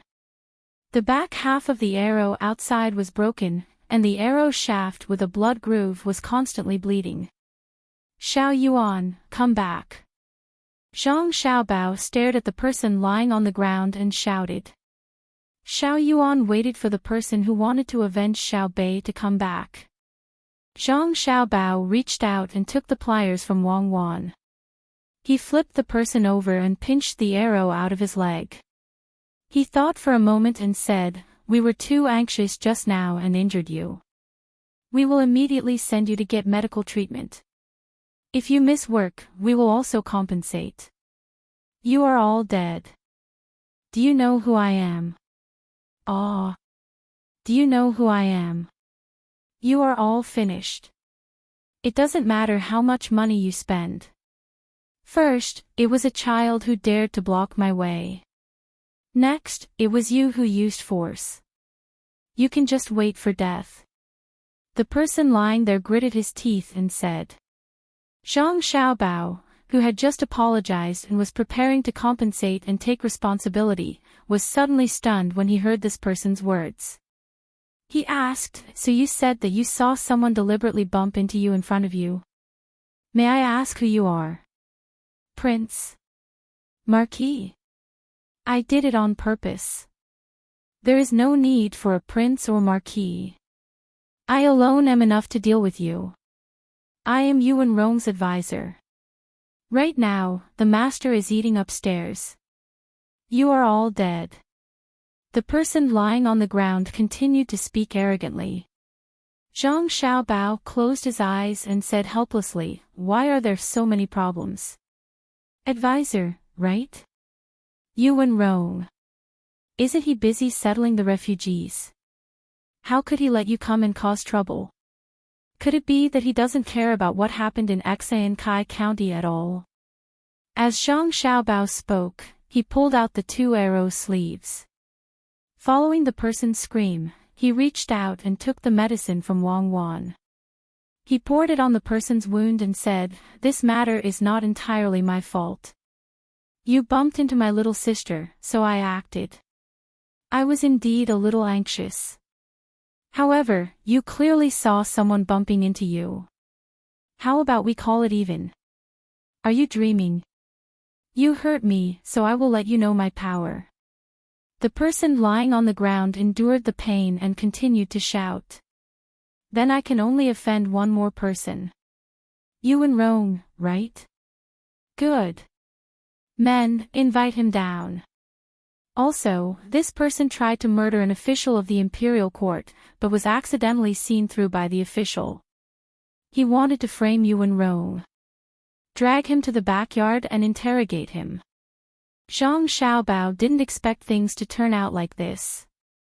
However, since he bumped into his little sister and still spoke like this, then he couldn't be blamed for being ruthless. While Zhang Xiaobao was making his decision, Huayuan County was very lively. Many chefs had gathered here, and all of them wanted to show off their skills. As long as they could gain a reputation, then their value would increase in the future. Of course, the restaurants that wanted to invite them to work would have to fork out more money. Although only the chefs from around Jiangxi province had come, there were still a lot of people. In order to let the chefs in their county win more glory, many counties insisted that several chefs be tied for first place in the regional competition. In this way, the first place could go, and there would be a lot of people in a short time. Empress Wang had been living more comfortably these days.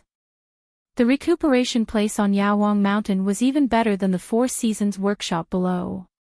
Today was the day of the competition. In order to help the Zhang family and the Wang family, Empress Wang also came out to take a look. When the time came, she would deliberately find a chef from the Zhang family and the Wang family to say that the dishes were good. Wu Huifei, who was about to go back, also came out today. She wasn't thinking about how to help the Zhang family and the Wang family. Instead, she was thinking about how to find fault with the Zhang family and the Wang family. It might be difficult to find fault with the craftsman, but it was easy to find fault with the chef's dishes. If you added just enough salt, I could say that it was bland or salty. If you added too much salt, I could say that it was bitter. If you added too little salt, I could say that it was bland and tasteless. For others, more salt would be refreshing, and less salt would be refreshing. Anyway, she could pick whatever she wanted. How could she, an imperial concubine, not be able to do this? It was nothing more than a competition with Empress Wang. Thinking of Empress Wang, Wu Huifei asked the person beside her, "Have you done what I asked you to do?" In reply to Your Highness, it has been arranged. As long as Empress Wang says something, someone will naturally carry out our plan. Your Highness, you can rest assured. Wu Huifei nodded with satisfaction. That's good. Let's go over there and have a look. When Wu Huifei arrived at the competition venue, Empress Wang followed her. Similarly, Empress Wang was also guarding against Wu Huifei. She asked the person beside her, "Xiao Zhu, do you think we really don't need to arrange for others to help?" Your Highness, I don't think so. Miss Wang Wan has already sent someone to send us a letter. She asked us to just take a look. Of course, we shouldn't be biased towards the chefs of the Zhang family and the Wang family. We should also evaluate the truly good chefs. The Zhang family and the Wang family don't need this competition to make a name for themselves. What they value is talent, Xiao Zhu said to Xiao Zhu. In fact, she was also a little nervous. After all, what they were going to face today was different from before. When it came to food, no one could say that good was good. It was just that the taste was different. Empress Wang picked up the honey water beside her, took a small sip, and said, "If that's the case, then make the arrangements. Let our people help out when the time comes." While the two sides were competing, the commoners didn't know that the commoners who came all wanted to see how good the chefs were.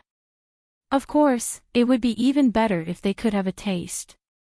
However, many of the commoners knew that it wasn't their turn to have a taste. Originally, there wouldn't be many chefs competing. This was because each county planned to win with fewer chefs. The number of chefs from the surrounding counties had actually reached 400. Some of them were indeed very capable, while some were slightly weaker. This was because during the selection by the county, they would compete on the front content, such as seafood, meat, vegetables, noodles, and so on. Each category required points. Therefore, when the chefs with specialties competed, even if their points were slightly lower, they would still be recognized by the county. Seeing that all the chefs were present, the person in charge of hosting held a loudspeaker made of iron sheets in his hand and shouted to the people around him, "Everyone, please be quiet. Don't make any more noise. Listen to me, please be quiet." After shouting continuously, the commoners who were excitedly talking about what they wanted to say finally shut up. Even so, there were still people whispering to others. The host couldn't make everyone stop talking. Seeing that the voices were not as loud as before, he continued, "Everyone, today is the day of the chef's competition in Jiangji province and the surrounding counties. We are lucky to have invited the current Tang Empire's Empress Wang and Wu Huifei. Now, let's welcome them." If these words were said in a place where the Zhang family and the Wang family had not been, the commoners really didn't know how to express themselves. However, the commoners in Huayuan County understood. As soon as they heard the host's words, they immediately clapped hard and didn't stop for a long time. At this time, the host hesitated but still said boldly, let's invite Wu Huifei to say a few words. Wu Huifei was stunned at first. She didn't expect the host here to be so bold. After thinking about it, she stood up and took the loudspeaker from the host. She said to the people around her, "I'm here to take a look, to see the good chef of Tang Dynasty. I'll try it when the time comes. Work hard." Wu Huifei, who really didn't know what to say at this time, said a few words casually at this time. In fact, she also knew that the others didn't care what she said, as long as she said something. Sure enough, after she said such useless words, there was a burst of applause. Perhaps even the people who clapped didn't know why they were clapping. After Wu Huifei finished speaking, the host wanted to immediately start the competition, but suddenly remembered that there was a more powerful person. If he directly announced the competition, it was estimated that his head would be moved in less than a quarter of an hour, so he said, "Wu Huifei has just said a few words to us. Now, let's invite Empress Wang to say a few words." Empress Wang had been ready for a long time. She even had Wang Wan's speech in her hand. She had memorized it. She was afraid that she would forget the words in her hand, so she could read it when the time came. After standing up, she took the speaker and said to the surrounding people, "First of all, I would like to congratulate the emergence of this chef's competition. You know, from the beginning of Tang Empire until now, there has been no special chef's competition. This is a pioneering thing in the chef's industry, a magnificent feat that can let the majority of people taste the essence of delicacies."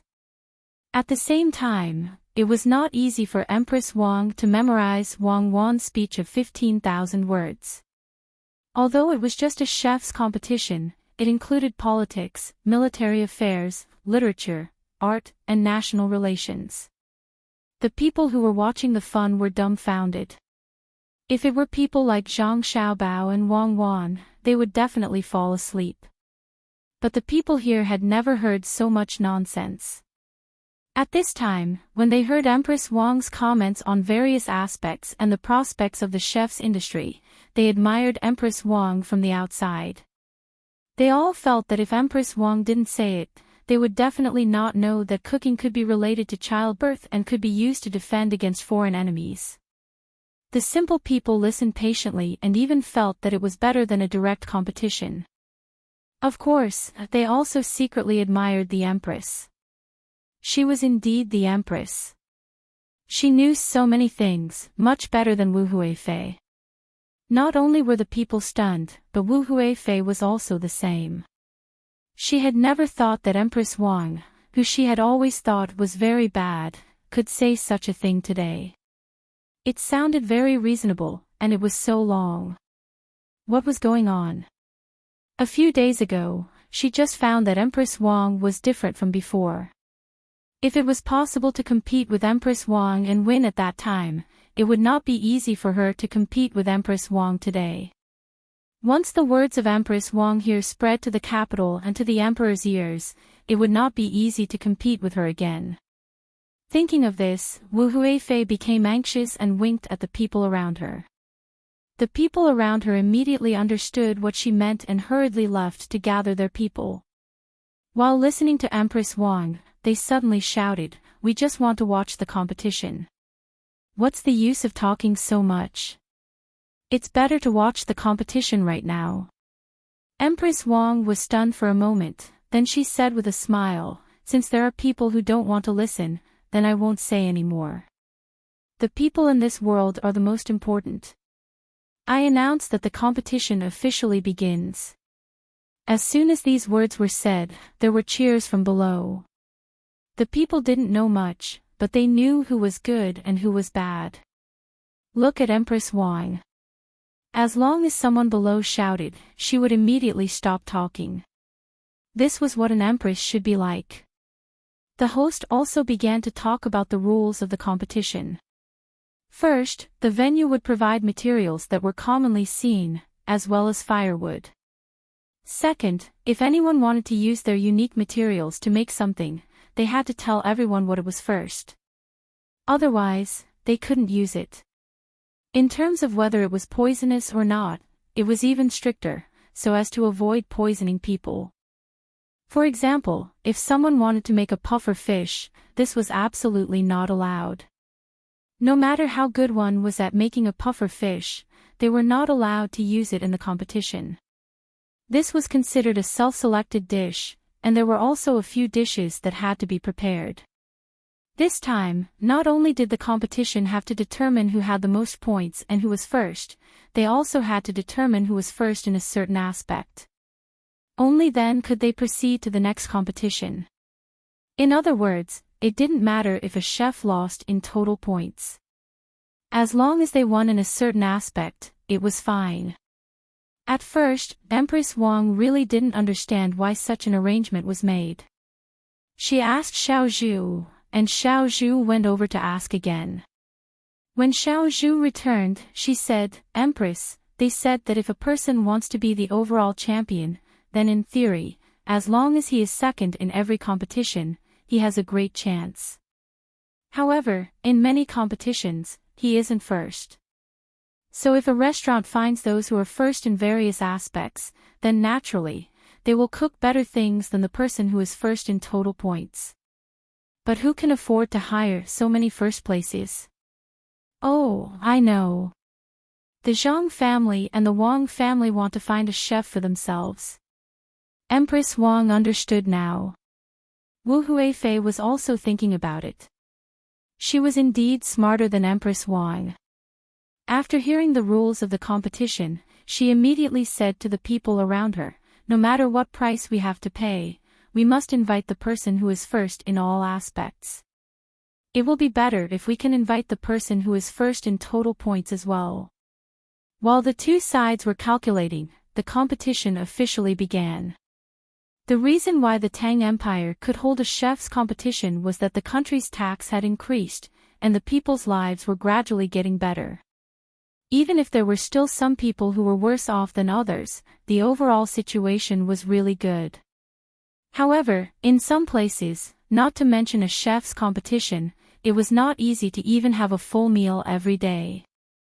Han Xuanfeng's body was completely recovered now. He didn't need to take any medicine anymore.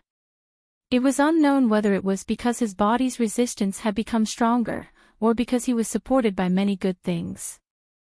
With his participation, the other people's work became easier. Jiu Meiling was still in charge of her lottery. Every time she won a lottery, she could earn between 1,600 and 2,300 strings of coins. Although it was less than the big deals of tens of thousands of strings of coins, the cycle of big deals was also longer. It wasn't something that could be done casually. The lottery was opened once every 3 days, and the winning rate was very high, reaching 60%. Once, Jiu Meiling only earned a little more than 100 strings of coins, and a lot of money was won by others. It was also because of that more and more people were willing to come and buy lottery tickets. The winners were happy, while the losers were naturally not convinced. Jiu Meiling didn't care about what others thought. Every 3 days, she would earn money from the Tubo royal family, nobles, and slave owners who had risked their lives to earn money. The Tubo people were originally quite wild. After encountering the lottery, they couldn't resist at all. Some people bought more in order to increase the winning rate. The rich people spent their own money directly, while the poor people had to think of other ways.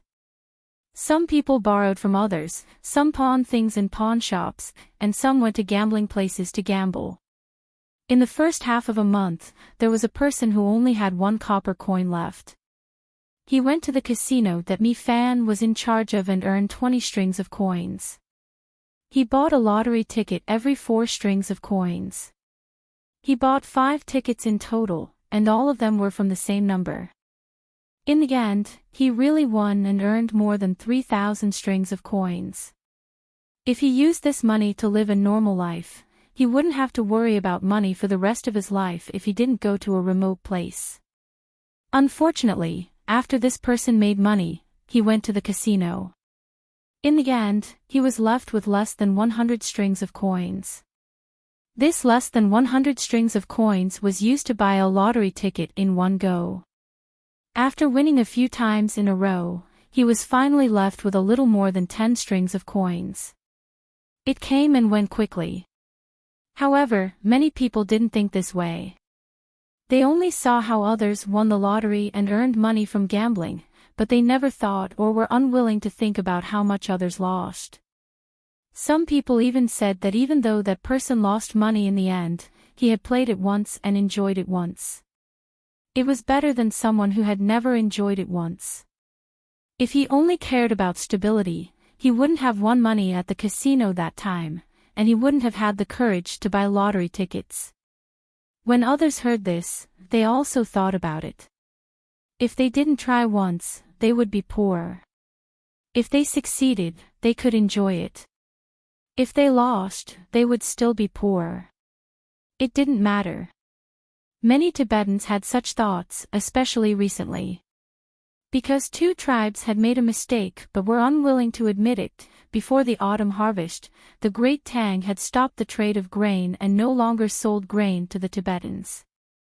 Even if they used more livestock and local specialties to trade, it was still not enough. Fortunately, there were some wild vegetables at this time. They could dig them up to satisfy their hunger. Otherwise, many people would starve to death. When such a thing happened, the Tubo people didn't complain about Zhang Xiaobao and Wang Wan. Instead, they attacked the two tribes that offended Zhang Xiaobao and Wang Wan. Very soon, the two tribes that wanted to take advantage of Songzni were annihilated by other tribes. The people of the two tribes were also captured and sent to Pingzhou. However, Pingzhou didn't accept the two people. The reason was that the two people didn't have the guts to do such a thing. There must be someone else behind the scenes. They wanted the Tubo people to tell them who was behind it. In truth, no one had ordered them to do so, but the people of Pingzhou refused to believe it. They refused to trade for food, and they refused to trade for anything else. Even if the merchants of the Great Tang wanted to trade with them, they would be stopped, and their smuggling routes would also be blocked. Without food, people could suddenly eat wild vegetables and even tree barks. However, without salt, they were sad. The price of salt kept rising and there was no sign of it going down. If people didn't eat salt, they naturally wouldn't have strength. Even if they were slave owners, they often had to get some salt for their slaves to eat. When they saw that their slaves didn't have any strength, in addition to using their whips, the slave owners hoped that they could get more salt. At this time, Han Xianfeng, who had recovered from his illness, appeared. He had salt. After selling all the poultry, he began to use salt to buy other things in Tubo. In fact, it wasn't a secret. This time, it was a normal purchase. He bought the saffron here, which was not called that here. There was a lot of this thing now. When the people of Tubo heard that they could use this thing to exchange for salt, they went to look for it. After they finished looking for it, they went to look for it further away. Because of the preciousness of salt, the price of saffron was very low. Even so, the commoners and slave masters were willing to search for it. As people wandered further and further, of course, it became more and more chaotic. Some people found it, some didn't, some picked a lot, and some only found a little. When this happened, it was inevitable that violence would occur. In order to obtain more resources, some people didn't even pick it themselves. Instead, they formed teams and robbed others. This kind of chaos could be tolerated in Tubo, but after summer, the number of locusts in Tubo gradually increased. Not everyone could be like Yao Chong, who really commanded the people to exterminate the locusts. Many times, the people of a certain area faced the same resistance as Yao Chong when he was the first to exterminate the locusts. Not only did the people not help, they even worshipped the locusts and organized others to exterminate them. Tubo encountered such a situation. Seeing more and more locusts, the people could only pray to their gods. No one went to deal with the locusts. Even the poultry had to stop them when they went to eat the locusts. Seeing that the locusts were increasing and the saffron was almost finished, Han Xianfeng called Zhou Meiling and Mi Fan together. He said to the two, "Should we go back? Once this place becomes chaotic, I think we will be affected too." Mi Fan thought for a moment and nodded in agreement. "Okay, I will sell the casino tomorrow and let someone else take over. Let's leave. My lottery ticket is still making money. I've made a lot of money. During this time, I've probably made 20% of Tubo's money. Can we wait a few more days?" Zhou Meiling was the one who made the most money. When he heard the two discussing leaving, he was a little reluctant. Han Xianfeng looked at Zhou Meiling helplessly. "You are no different from a gambler. If a gambler doesn't want to win more money after winning, how can they lose all their money? If you really want to stay here, then you can stay by yourself. We won't accompany you." Zhou Meiling knew that when they came here, Han Xianfeng was the leader and Mi Fan was in charge of checking the situation. Hearing Han Xianfeng say that, he unhappily said, let's go. I will sell this lottery ticket. When the time comes, we will take the money and leave together."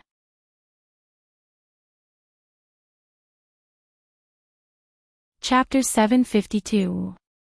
While Han Xianfeng and the other two were transporting the money back and preparing to leave, the plague of locusts in Tubo had already begun to take shape. Of course, Zhang Xiaobao had left something for Tubo to save their lives, which was the livestock. If they were commanded well, they might be able to recover some losses. However, whether or not they would use them was not up to Zhang Xiaobao to decide. This was the end of Wang Chang's revenge. What was left was to take advantage of the fact that Tubo did not have enough food after the autumn harvest to trade with them. That was another matter. After all, this place should have belonged to Great Tang. Because of its geographical relationship with other countries, Zhang Xiaobao did not want to drag things out too much. Wang Wan had told him that Great Tang, or rather, Great Qin, had once fought with Arabia and lost miserably. Even though there were many reasons, a loss was a loss. Wang Wan was prepared to bring this war forward and personally lead the army there to see if Arabia could continue to win. Any small step on the battlefield was a large step in history. Thus, Zhang Xiaobao began to plan for Tubo, wanting to make this place belong to Great Tang as soon as possible. He did not intend to use local people to govern this place, as that would cause problems. The better method was to migrate, moving many people from Tubo to Great Tang. This was the first step, starting from agriculture. When the time came, he would use the second step, and the second step would be to slowly break down Tubo. Zhang Xiaobao also said that it was easy to bring people from Tubo to Great Tang, but the difficult part was the system.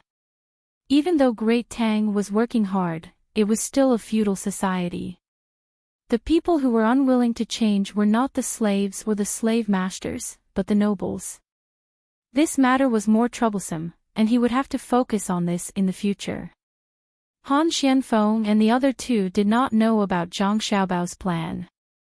They left, bringing with them many slaves. Some were bought from nobles at large sums of money, some were exchanged with lottery tickets, and some were won from gambling. In total, there were more than 7,000 slaves. The army marched toward the Great Tang. In order to prevent others from sending soldiers to attack them, Han Xianfeng raised the flag of the seedlings after 2 days of marching. Furthermore, he had already arranged for someone to report to the Great Tang so that they could send reinforcements. This move was indeed effective. Originally, there were 4 Tubo nobles who wanted to target this group. However, when they saw the flag, 3 of them immediately backed out. They were cowardly and didn't dare to touch Han Xuanfeng's troops. However, there was one noble who didn't believe that the flag was real. He thought that someone had made a fake flag to trick him. So, when he saw that the other 3 had left, he didn't withdraw his troops. Instead, he increased the number of troops. Now, there were 6 cavalrymen and 400 infantrymen.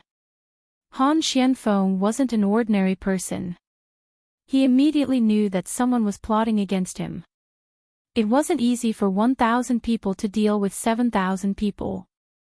He understood that the other party knew that the slaves on his side had just been gathered and weren't very united yet. Therefore, when Mi Fan kept saying that she hadn't been feeling well recently, Han Xianfeng, who was the leader, showed his ability. His family was a family of officials. He knew very well how to win people's hearts. Otherwise, he wouldn't have been sent here. On this day, when Mi Fan found him and said that she was having trouble breathing, Han Xianfeng stopped the army. The 7,000 slaves formed a large circle. Han Xianfeng stood in the middle of the circle and shouted at the slaves, "Do you know who I am?" The slaves didn't know who Han Xianfeng was. After disguising himself and speaking fluent Tubo, Han Xianfeng was just another slave master from Tubo. The only difference was that this slave master was nicer to them. He was also very smart and knew how to make a fake flag of the logistics camp in Idyll to trick them. Perhaps he could guess what the slaves were thinking. Han Xianfeng continued to shout, "Do you think I'm from Tubo?" Some of the slaves nodded, some were confused, and some stared at Han Xianfeng, waiting for him to continue. "Wrong, I'm not from Tubo. Don't think that I can speak Tubo. Do you see that flag? That's the flag of the logistics camp in Idyll, but that flag isn't mine." Han Xianfeng continued to shout. The Tubo slaves looked like they knew it. Some even muttered softly. Most of them thought to themselves, "If I knew, you were just lying to others. Can you say it all at once? Look at the people around you. They're about to lose their confidence." Mi Fan covered her chest with her hand and said to Han Xianfeng unhappily, "I'll say it all now." Han Xianfeng observed Mi Fan's expression and knew that there was going to be big trouble. Mi Fan was like this. She was very sensitive to danger. According to the young master and young lady, it was her 6th sense. It was an existence that was beyond the 5 senses. It was very magical. Han Xianfeng nodded to Mi Fan and took out another flag. He opened it and said to the slaves, "This is my flag. Do you see Dao Miao wearing black clothes and a black hat? I am the person in charge of spying for the Zhang family and the Wang family in Sanshui County of Tang Dynasty. My code name is Dark Knight." The slaves' eyes suddenly widened. They thought that Han Xianfeng would say which noble he was. They didn't expect him to take out another flag and say that he was from the Zhang family and the Wang family in Sanshui County. Hearing that, they didn't think he was lying. But even if the slaves were willing to accept Han Xianfeng's identity, they were still worried that he would lie. They looked at Mi Fan and Zhou Meiling. Zhou Meiling spoke first. "Don't look at me. I joined later. I'm not from the Zhang family and the Wang family. Look at him. Mi Fan is from Sanshui County's Zhang family and the Wang family in Sky Team. He's in charge of special situations." While Zhou Meiling was speaking, Mi Fan took out her own flag and put on her own unique symbol. She was the captain of Sky Team. She had people who raised eagles and dogs. "What are you doing here?" One of the bolder slaves asked the 3 of them. "Why are we here?" "Of course we're here to take revenge on Zhang Xiaobao's order. You Tubo sent people to make trouble there. How can our young master let Tubo go just because they attacked him once? This time, we're here to take revenge. But our young master doesn't want to hurt too many Tubo people. That's why he wants us to buy as many slaves as possible. When you get to the Tang Empire, you won't be slaves anymore. You'll be farmers. Although farmers have to listen to their masters, there's a difference between farmers and slaves. As long as a farmer has enough money, he can leave the master's family. It's just that Zhang family and the Wang family don't want to leave even if they have more money. In the Tang Empire, your lives will be 100 times better than now. You won't have to worry about food or clothes. You won't have to rest for less than 6 hours a day. When you have your own children, you can even send them to school to study. Right now, the opportunity is right in front of you. Someone wants to keep us in Tubo. Are you prepared to fight for a better life in the Tang Empire or continue to suffer in Tubo? Make your choice. Han Xianfeng shouted at the slaves. At the same time, he stared at a few spots in the crowd. After he finished shouting, the slaves still didn't know how to choose. They didn't trust Han Xianfeng. If they chose to fight back, they might die. At this moment, someone in the crowd shouted, "Master, now that you mention it, I remember that I've heard your name before. You're really from the Zhang family and the Wang family of Sanshui County. You're Zhang Xiaobao and Wang Wan. I don't know what kind of economic war Zhang Xiaobao won, but I remember Demon Fiend Cuckoo. I'm willing to follow you back to the Tang Empire. I've heard that the people of the Tang Empire are living well, especially the Zhang family and the Wang family. I've decided that from now on, if anyone wants me to return to Tubo, I'll fight with my life on the line." As soon as this person finished shouting, another person started to shout. More and more people started to shout from the other side. The other slaves were also moved by the shouts. Each and every one of them felt that they had a goal in their hearts. Seeing this situation, Han Xianfeng and the others let out a sigh of relief. They had been the ones to call out the slaves, afraid that the slaves wouldn't cooperate. Seeing so many people follow suit, Han Xianfeng knew that even if the other side had 1,000 armed people, they wouldn't be able to beat 7,000 people. You really know how to lie. Look at them. They think you're telling the truth, Zhou Meiling said to Han Xianfeng. Han Xianfeng paused, looked at Zhou Mei, and coldly replied, "I'm telling the truth. I'm not lying to anyone. The young master really wants to do this. He doesn't want everyone to be slaves. Slaves don't need to be paid, and they don't need to pay rent. However, slaves don't need to work as hard as farmers. Really? He's that kind. Slaves, you just need to feed them." Zhou Meiling hadn't met Zhang Xiaobao before. Her impression of Zhang Xiaobao and Wang family came from other sources. She was especially upset that she didn't get admitted to the hospital during the exam. Of course it's true. Why would I lie to you? Let's see if they can fight against the people chasing after us, Han Xianfeng said. He looked at the slaves and continued shouting. Don't worry. As long as you escape this time, you'll have a good life. Otherwise, you'll continue to be bullied. You won't be able to eat or dress well.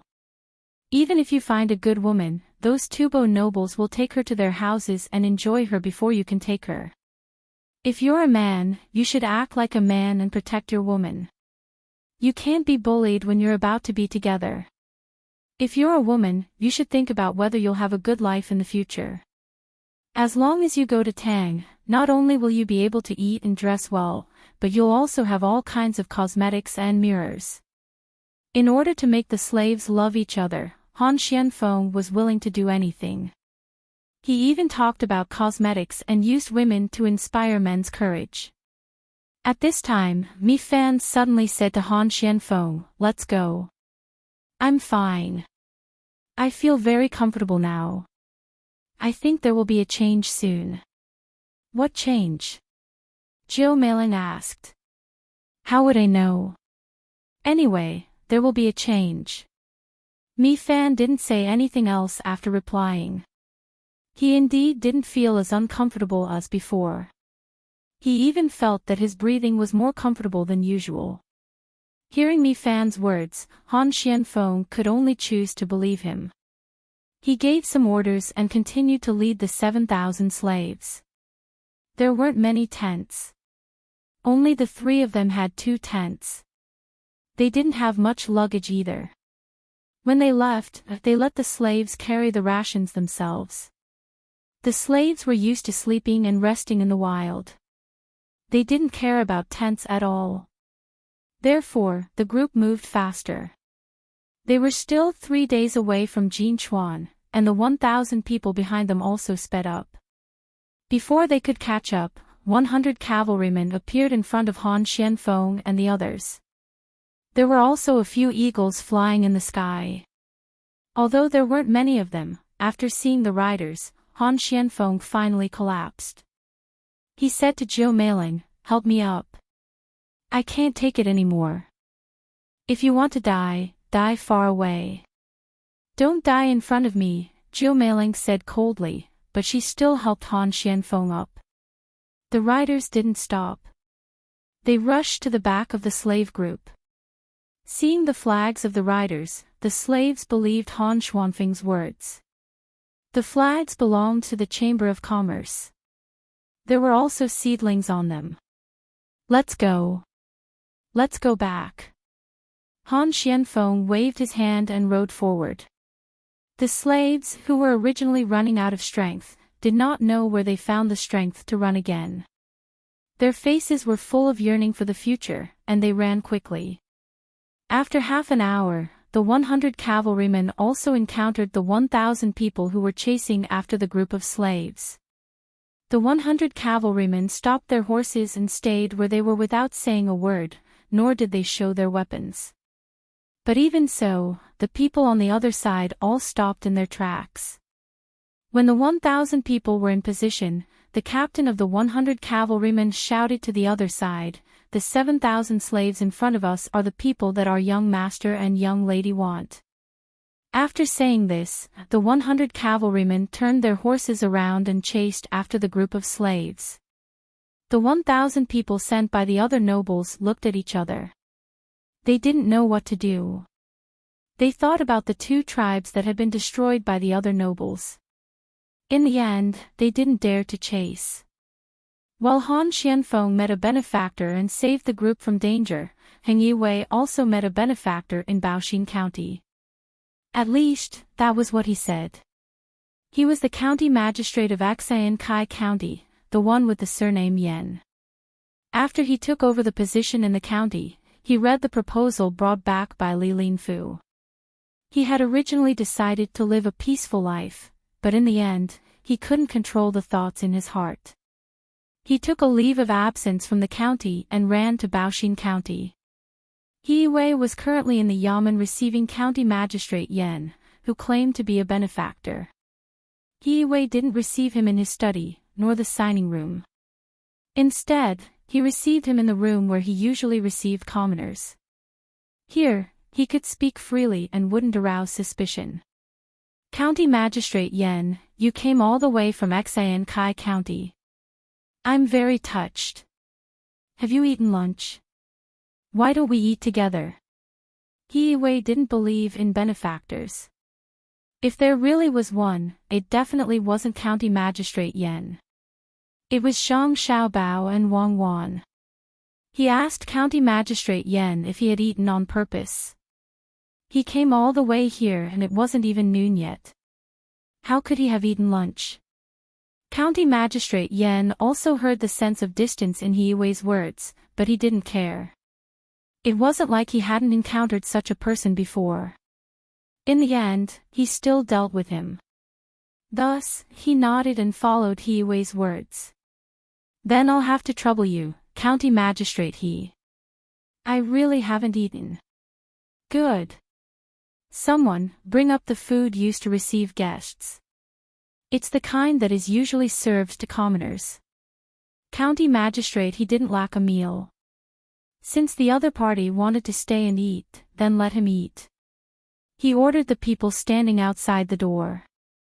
The reason why he said the food was for commoners was because he was afraid that there weren't enough commoners today and they wouldn't be able to finish it.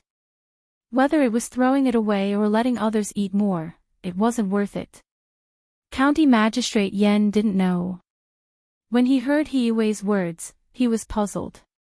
Why was there a provision for commoners to eat? Since when did the yamen have such a rule? Then, he understood. It must be because Hiyue didn't want to treat him well, so he gave such an order. Every county magistrate would always give a secret signal to his subordinates when he gave an order. It was estimated that this meal would not taste good. Thinking about this in his heart, County Magistrate Yen, who had been treated coldly before, didn't care. It was just a bad meal. As long as Hiyue could eat it, then he could eat it too. If it was divided into plates, then he could take what was on Hiyue's plate. What could Hiyue do? He changed the plate for Hiyue too. May I know why County Lieutenant Yen is here this time? Hiyue didn't ask about the important person. Instead, he asked about something else. County Magistrate Yen pretended to smile mysteriously and said to Hiyue, "Don't you know you're in big trouble?" "What do you mean?" Hiyue suddenly became nervous and asked. "Do you know what this place is?" County Magistrate Yen didn't answer, but asked another question. "Is the feng shui bad?" Hiyue said in that direction. County Magistrate Yen was still smiling. No. It has nothing to do with feng shui. It's a matter of money. Your Bushin County is not normal now. Think about it, how much money can you make now? How much was it before? You're the county magistrate of such a good place. Are the others convinced?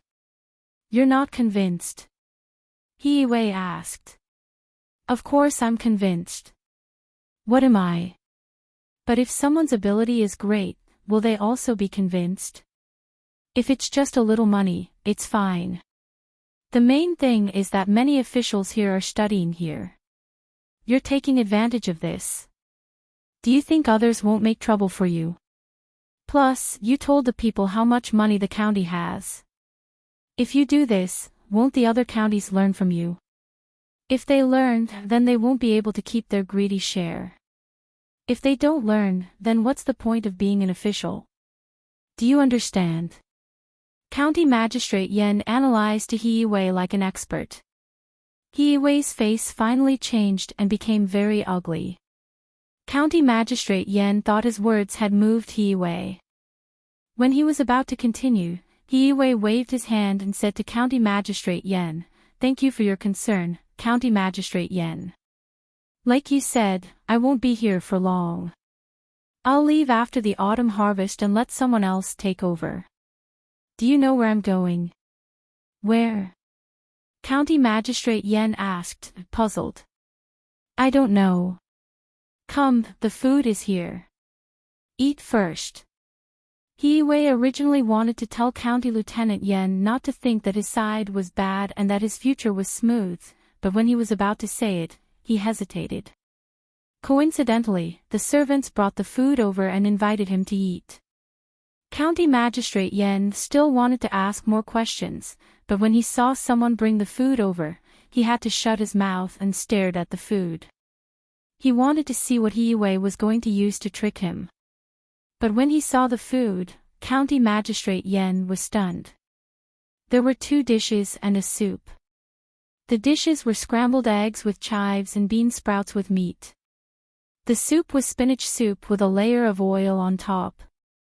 There were also 2 pieces of fermented bean curd and 2 pieces of stinky tofu. There was also a plate of radish strips and pickles. The main dish was a cake made of rice flour and rice flour. Before County Magistrate Yen could ask, Hiyue said, "This place is used to entertain the people. Sometimes, the people live far away and come here early in the morning. It's either noon or night. We can't let them starve, so we ask people to prepare some food in advance every day. It's a pity to leave it here. Why don't we eat it? We don't prepare much every day. If more people come, we will ask people to make more for them. This stinky tofu is the best. If you came yesterday, you could eat the salted stinky egg. I can eat 2 bowls of rice with half a salted egg. Try this dish." While speaking, Hiyue ate first. He used his chopsticks to pick up some stinky tofu and put it in his mouth. He took a bite of the cake and enjoyed it very much. County Magistrate Yen didn't know what to do. When He took a second bite, he used his chopsticks to pick up a piece of scrambled eggs with chives and put it in his mouth. The taste was very ordinary. It wasn't particularly delicious, but it wasn't bad either. County Magistrate Yen didn't understand why County Magistrate Yen would prepare food for the people. He felt that it was better to take care of his own business first. He drank 2 mouthfuls of the soup and said to He, "Do you want to not be envied by others and still be able to make money? You see, what you are doing is wrong. You are giving food to the people, but aren't you afraid that the people will come here every day to eat? What will the officials of the surrounding counties think if they know about this?" He didn't want to talk to County Magistrate Yen, but he saw that County Magistrate Yen was not going to give up. He put down his chopsticks and asked humbly, "What can County Magistrate Yen teach me?" Sigh. That's the right thing to do. It's good that you know you're wrong. Come, I'll tell you a way so that you don't have to offend anyone and can earn money for yourself. These words have entered your ears from my mouth. If you tell anyone else, I won't admit it. County Magistrate Yen put on a look of educating others and whispered into He-Wei's ear.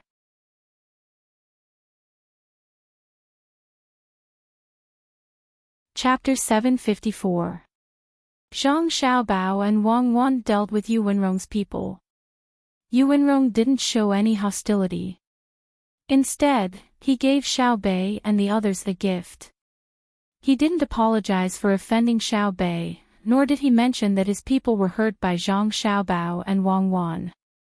It was as if nothing had happened.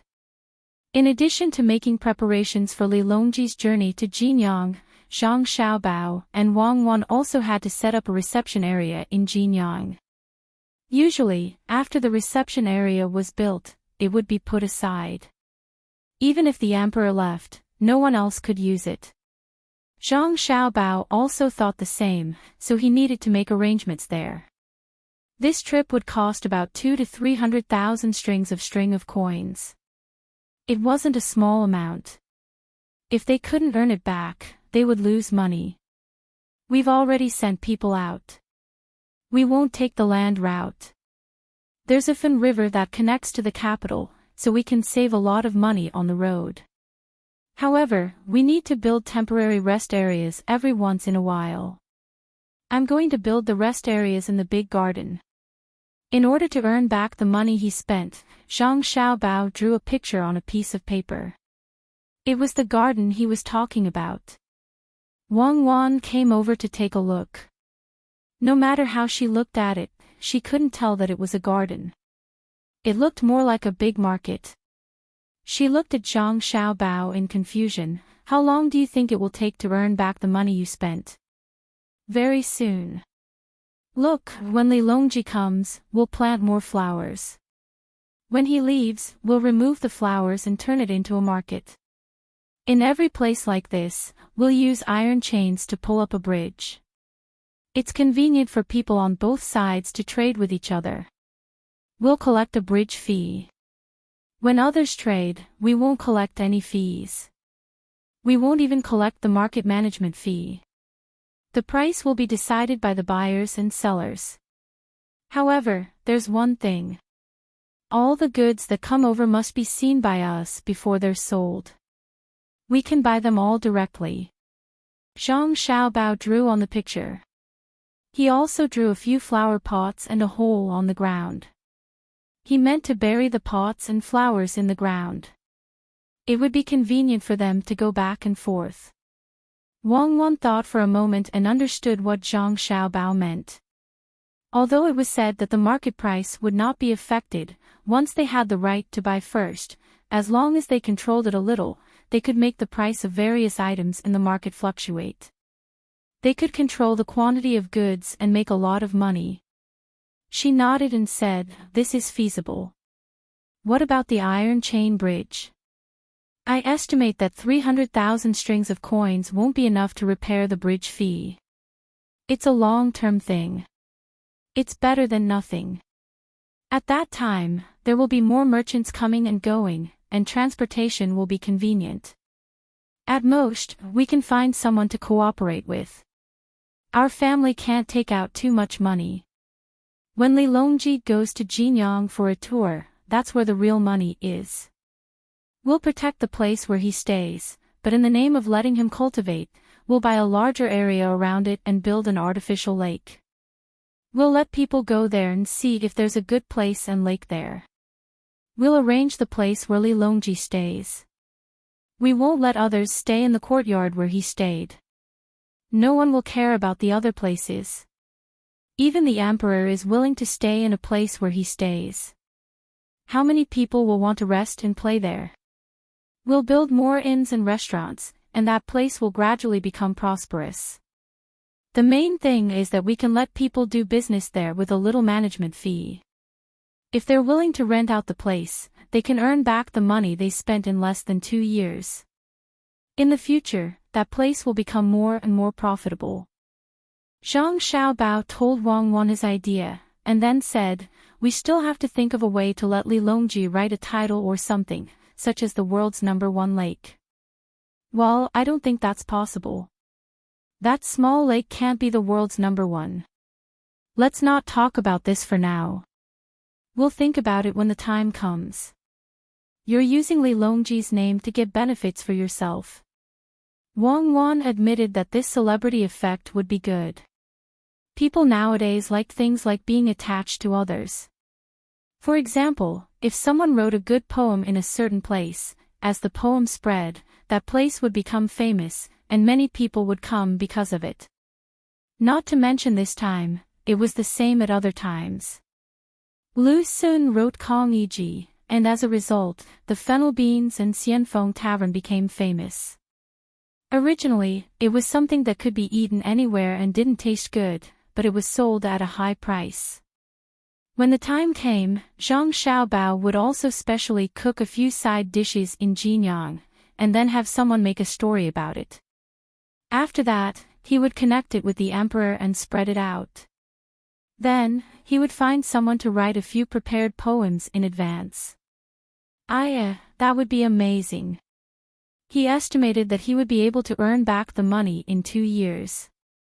Jinyang was also a big place, and it was already prosperous enough. Who knew how much the land that was rented out would be sold? Thinking of this, Wang Wan reminded Zhang Xiaobao, "Don't forget about the ship. Li Longji's ship can't be closed off to others, right? At most, we'll leave his cabin open. The other places can still be used as a cruise ship. I think there will be a lot of people who are willing to go up and get some of the dragon's aura." "I know. Make use of everything you can. Oh, and don't forget to send money and gifts to the people around Li Longji. Even if it's an errand eunuch or a guard, you have to take care of them. Who knows when you'll need them in the future." Zhang Xiaobao also had such plans. If the imperial court spent money directly, the money spent would become a one-time expense. Although this money would eventually fall into the hands of the people and officials, it wouldn't play a big role in the development of the local economy. If it were up to him to operate, not only would he be able to make money, but he would also provide a place for the people to exchange goods. Many of the things produced by the people couldn't be sold because of the lack of a place to buy and sell them. Some people lacked such goods, especially vegetables. It would be a pity to just throw them away.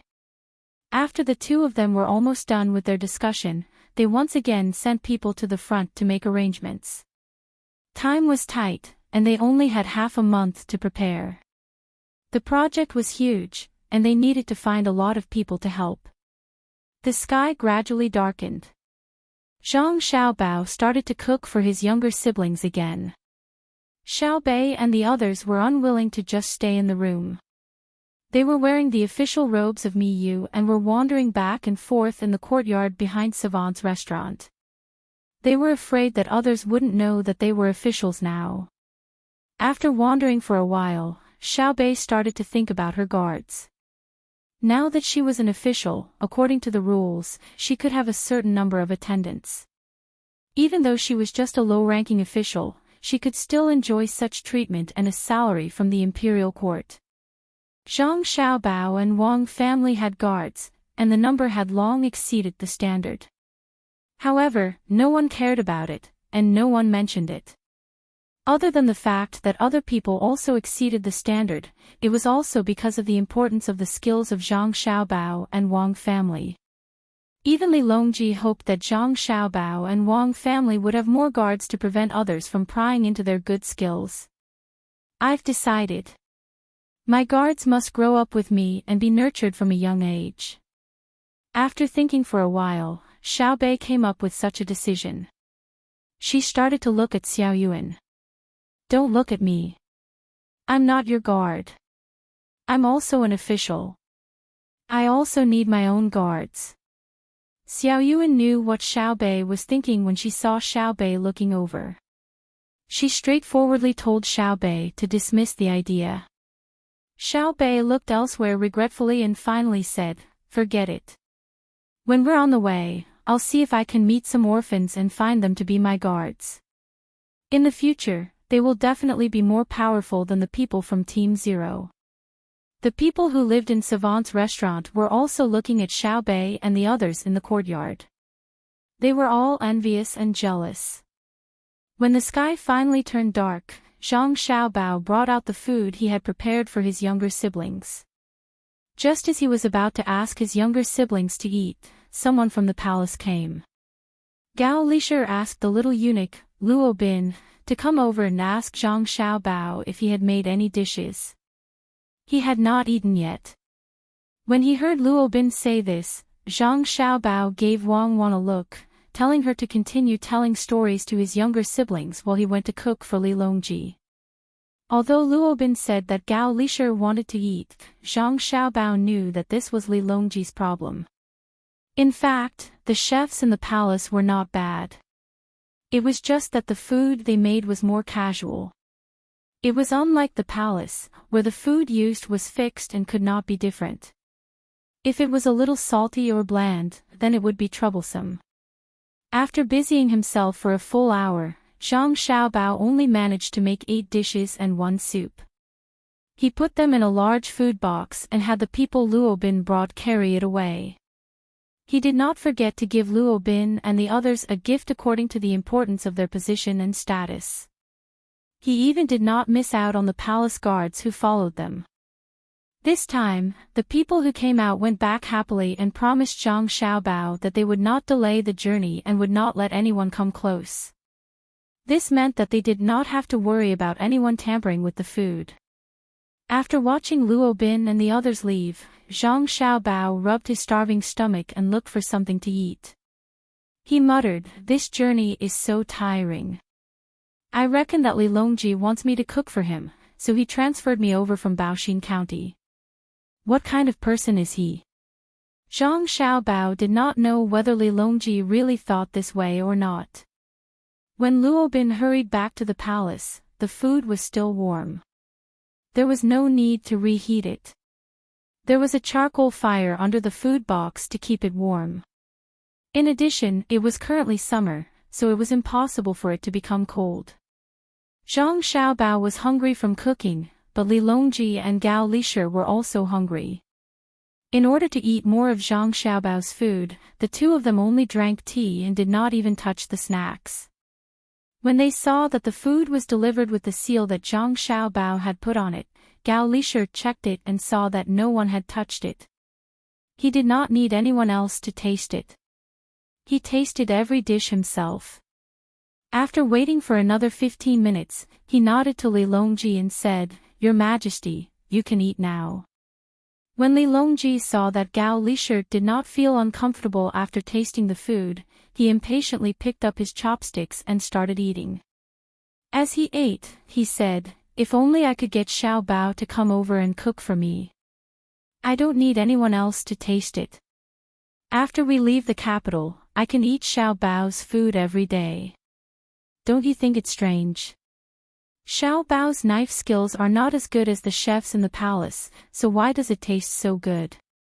Your Majesty, this subject believes that it has nothing to do with the knife skills, nor is it an issue with the seasonings. It's just that Xiao Bao's food gives me the feeling of eating at home. It's not like a restaurant where the food is good, but it's all the same. Xiao Bao's food is called a home-cooked meal. Gao Lisher explained from the side. Yes, home-cooked meal. That's indeed the case. In the past, when I was in my own residence, even if the food I ate was not as good as the food in the palace, I still felt that it was better than the food in the palace. Tomorrow, call Xiao Bao and the others over and make that pot of clear water. It'll be more lively when a group of people eat together. It's better than eating alone.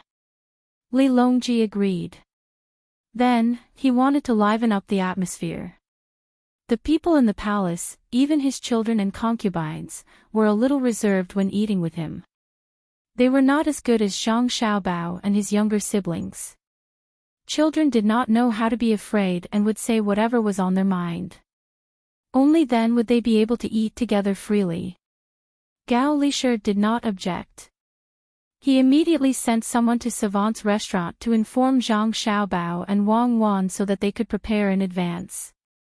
Whatever they wanted to dip in the pot of water would be decided by the two of them. It should not be bad, but they did not know how much it would cost.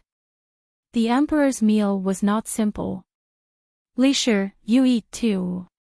8 dishes and 1 soup. I can't finish it alone. It would be a pity to throw it away. Li Longji said to Gao Lisher when he saw Gao Lisher eating at the side. From the looks of it, Xiao Bao knew that if 2 people were eating, he would probably increase the portion by a little. When Gao Lisher thanked him and also started to eat, Li Longji suddenly changed the topic and talked about the trip to Jinyang this time. Lisher, how much do you think Xiao Bao and Cuckoo will spend this time? How will they earn it back? I don't believe that they will only spend and not earn. Otherwise, I wouldn't have mentioned to them that I am willing to take the initiative to fork out this money. It probably won't be a small amount. In fact, Li Longji did not need Zhang Xiaobao and Wang Wan to fork out the money. There was a lot of money in the national treasury now, enough to support a few trips like this.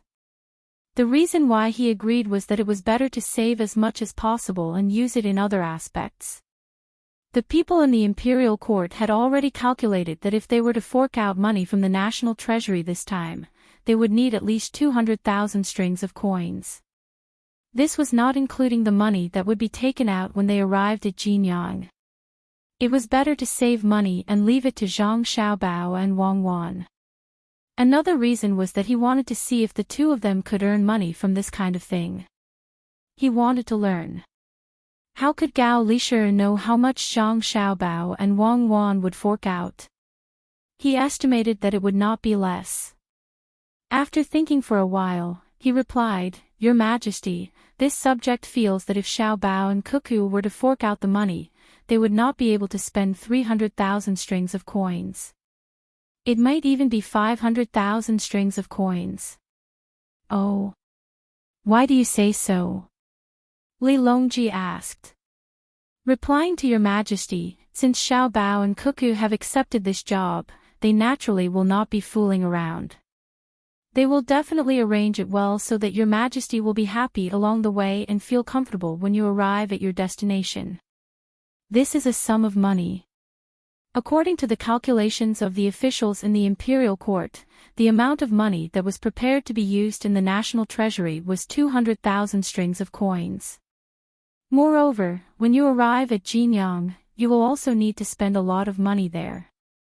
There are construction banks, roads, and arrangements for Your Majesty's sightseeing. 100,000 strings of coins is still the minimum.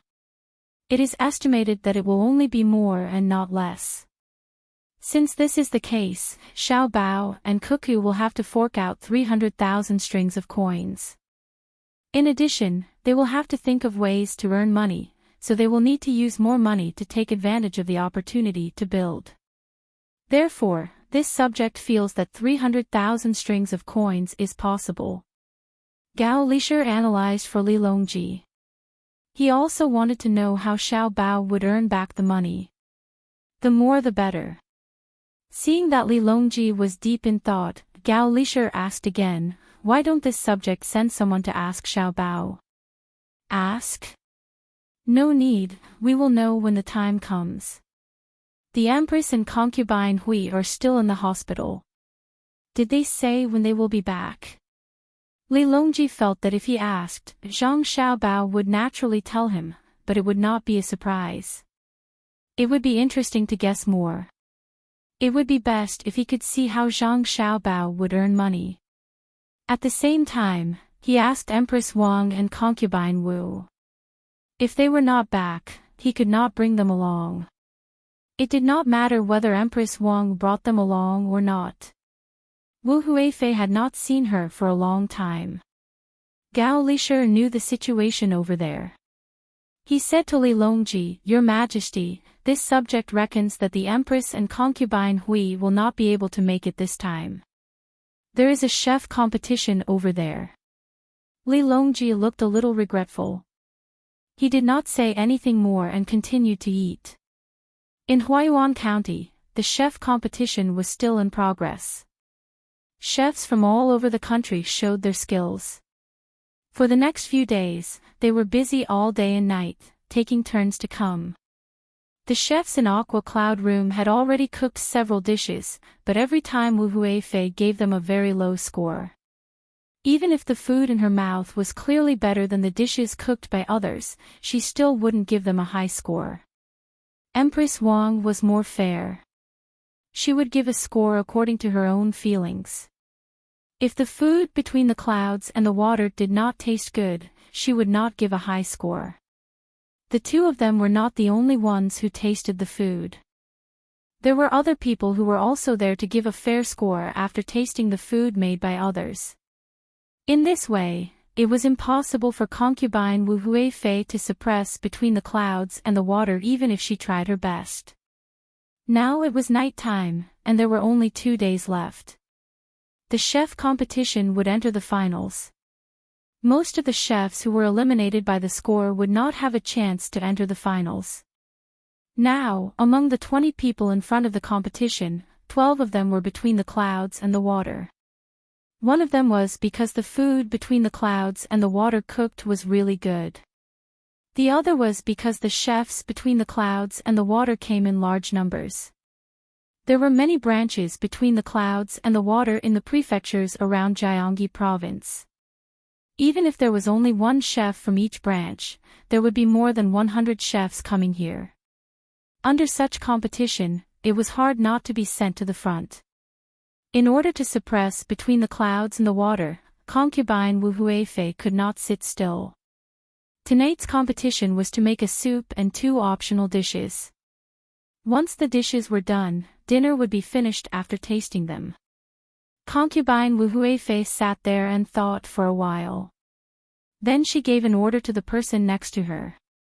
That person immediately came to the stage where the competition was going to be held and shouted to the crowd, Concubine Wu has ordered that in today's competition, we will not follow the previous rules. Instead, we will divide the dishes made by the 20 people in front of us and let each judge be responsible for 2 people's dishes.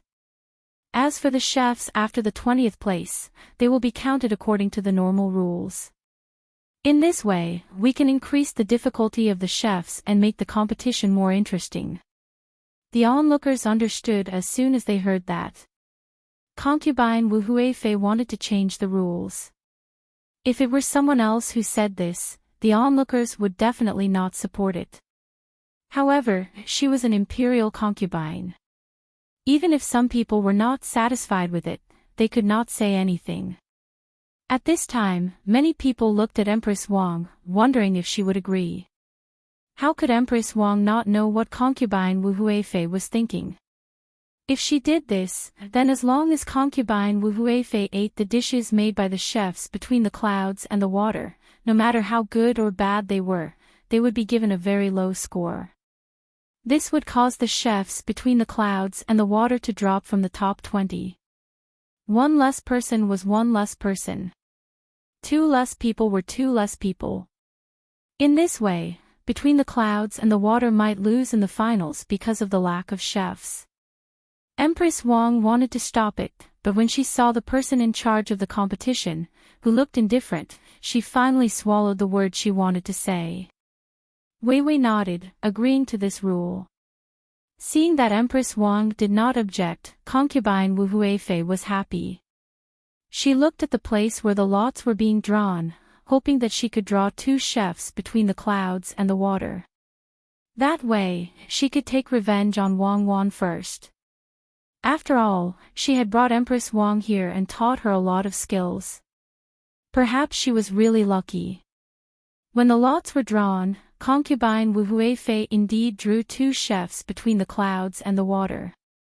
Wu Huifei looked at the 2 chefs who were indifferent and thought about how to find fault with them later.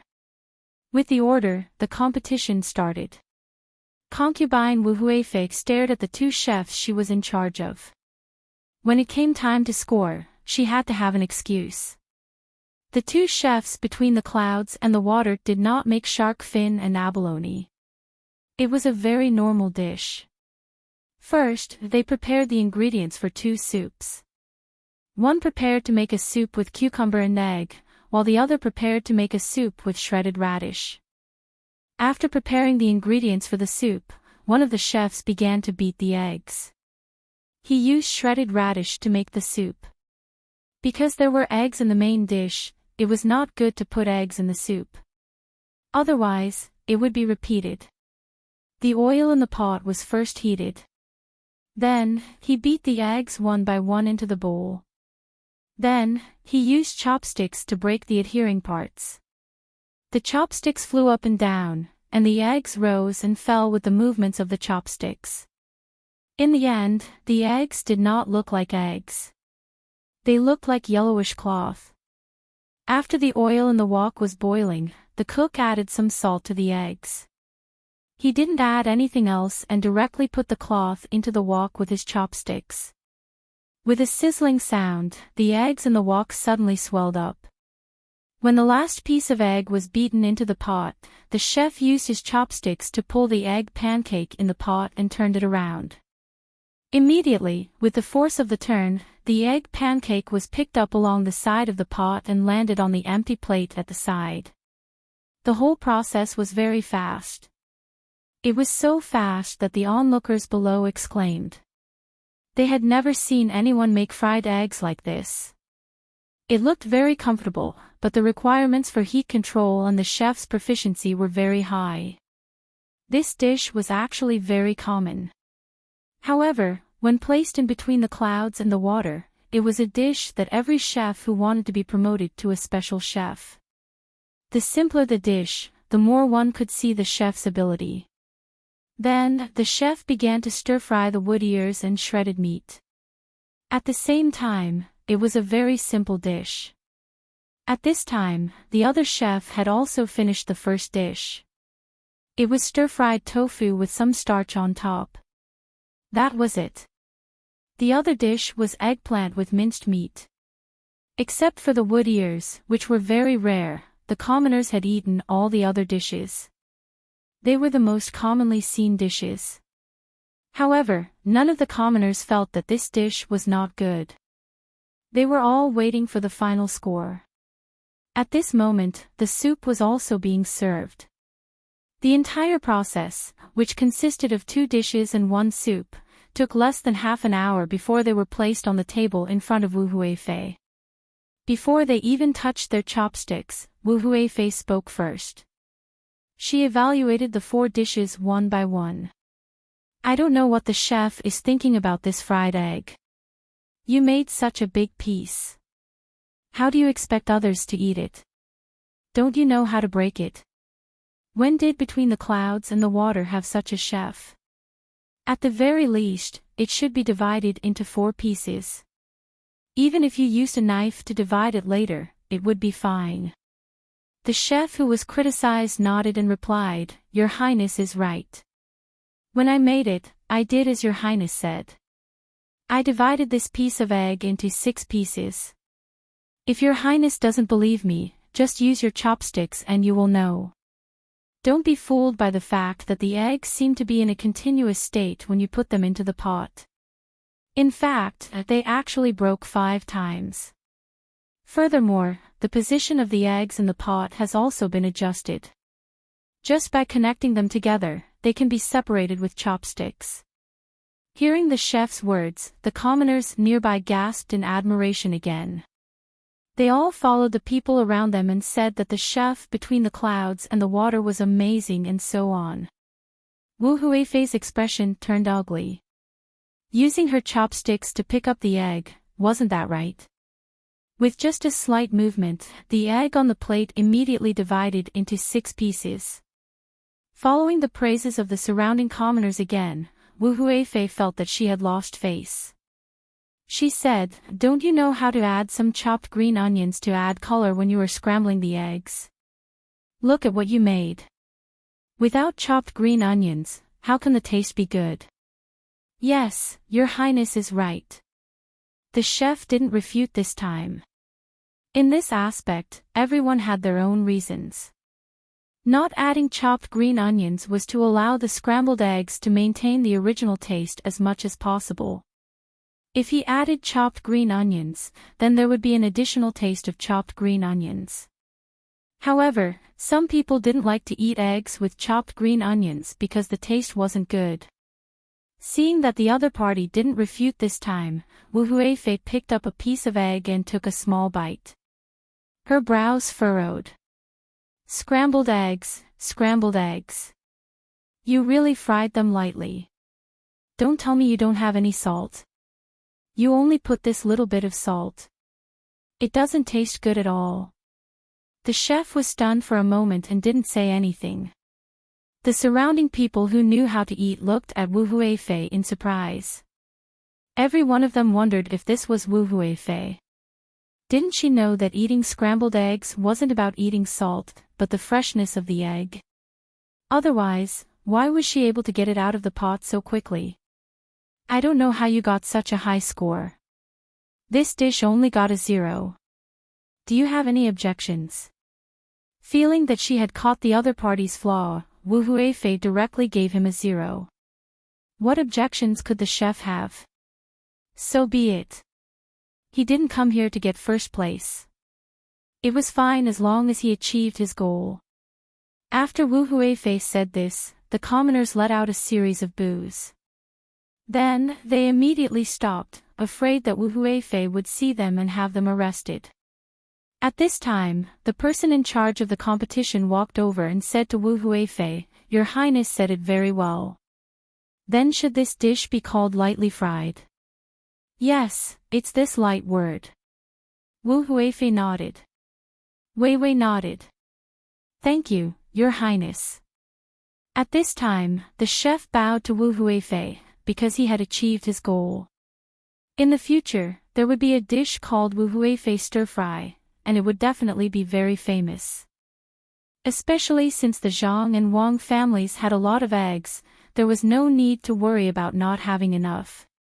It was estimated that from today onwards, Wu Huifei's stir-fry of Shuiyun room would become famous. Wu Huifei didn't know that this chef's competition was prepared for her. They used her name to earn her living expenses in the Four Seasons restaurant.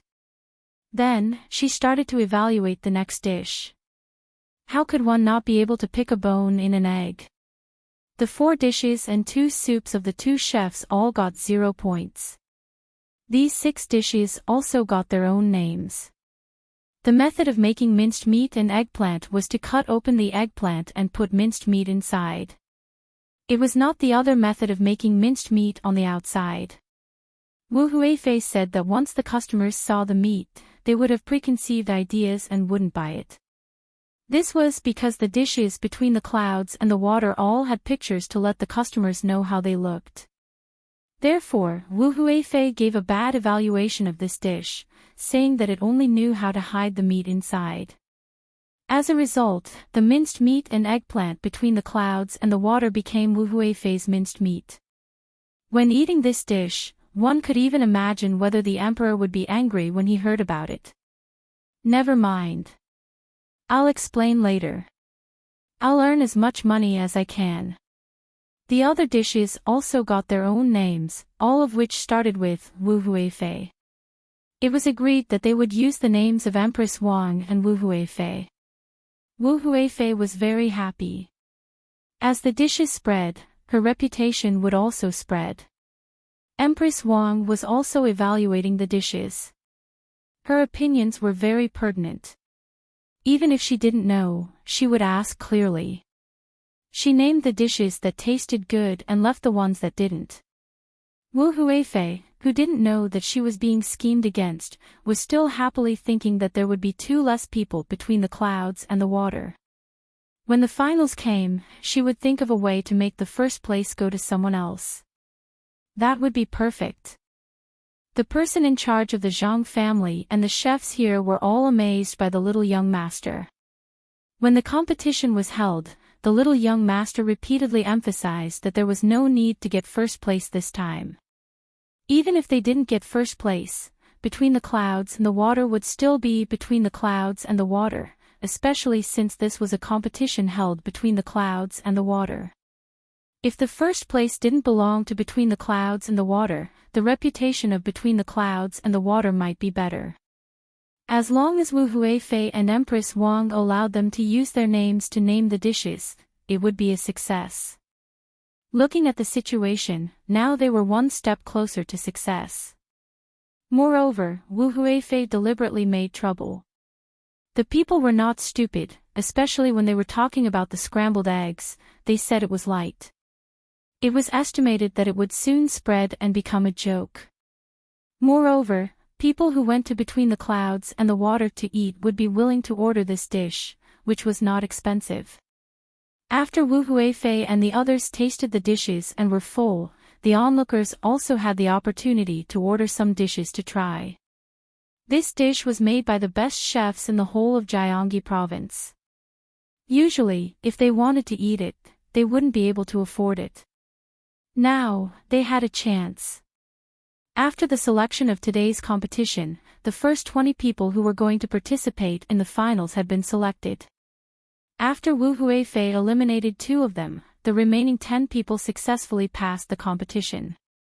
The people also began to disperse. When they walked on the road, they didn't forget to talk to each other about today's competition. As long as they weren't stupid, they could see that Wu Huifei was deliberately making trouble for between the clouds and the water. How could a chef who got a high score for between the clouds and the water not cook good food? Moreover, there were people who had tasted it. When the scrambled eggs were put in the mouth, they were soft and fragrant. After 1 bite, they wanted a second bite. The remaining 8 judges also knew Wu Huifei's intention, but they couldn't cooperate with Wu Huifei. Empress Wang was there. If they really cooperated with Wu Huifei, not to mention whether Empress Wang would agree or not, between the clouds and the water would also have ideas about them. In particular, the 8 of them also wanted to maintain the reputation. Wu Huifei might not care about what she did, but if the 8 of them followed suit and made trouble, who would invite them to taste dishes in the future? Who didn't know how high the standards for choosing a chef from between the clouds and the water were? Moreover, between the clouds and the water could always produce new dishes. If none of them made it to the finals, people wouldn't doubt the ability of between the clouds and the water, but whether there was something wrong with the person who tasted the dishes. Wu Huifei, who thought that she had won by a small margin, looked at the 8 judges in dissatisfaction.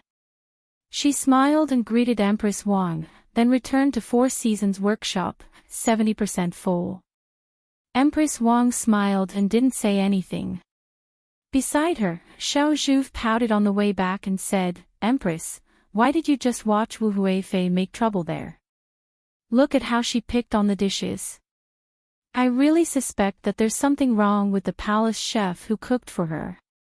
It's all because of me. Cuckoo sent me here." Of course, Wu Huifei wouldn't agree. She's taking revenge.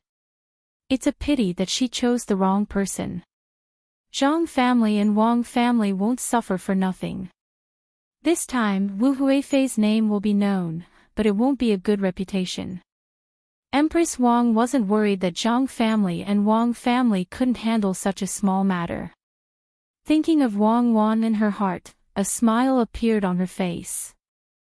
Xiao Zhu nodded. Anyway, I can't see what Zhang family and Wang family will do.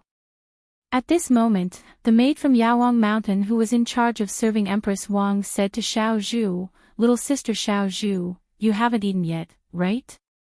Then when we go back later, I'll make Huifei stir-fry for you." Hearing this name, Xiao Zhu finally reacted.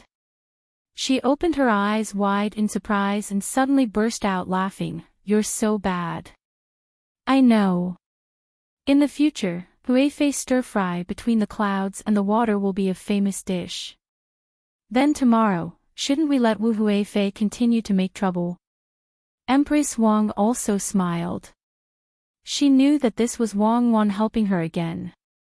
It wouldn't be long before the people around Gongji province knew about what happened today. Wu Huifei's reputation would plummet. At least, she wouldn't be able to run away from the fact that she didn't know how to taste dishes.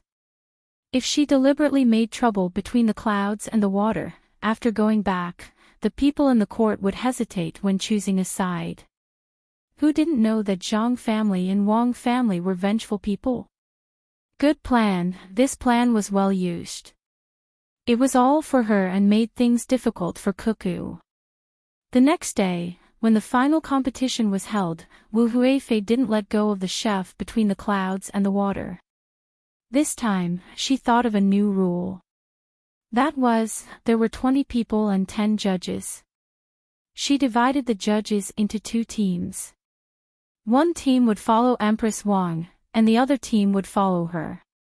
First, the judges would report their scores to her, and then she would make the final decision. Under normal circumstances, she could take down at least 5 people from Aqua Cloud Room. If she was lucky, she could even take down 10 people from Aqua Cloud Room. At that time, if she met someone who wasn't between the clouds and the water, she would deliberately give full marks. She didn't believe that Empress Wang would do the same. If Empress Wang had a person between the clouds and the water who got full marks, and she also had a person from another place who got full marks, they would compete again. Then, both sides would jointly give their scores. She would lead 4 people to give the person between the clouds and the water a lower score. Wasn't Empress Wang fair? That was good. No matter how bad her side was, the fair Empress Wang wouldn't give a 0.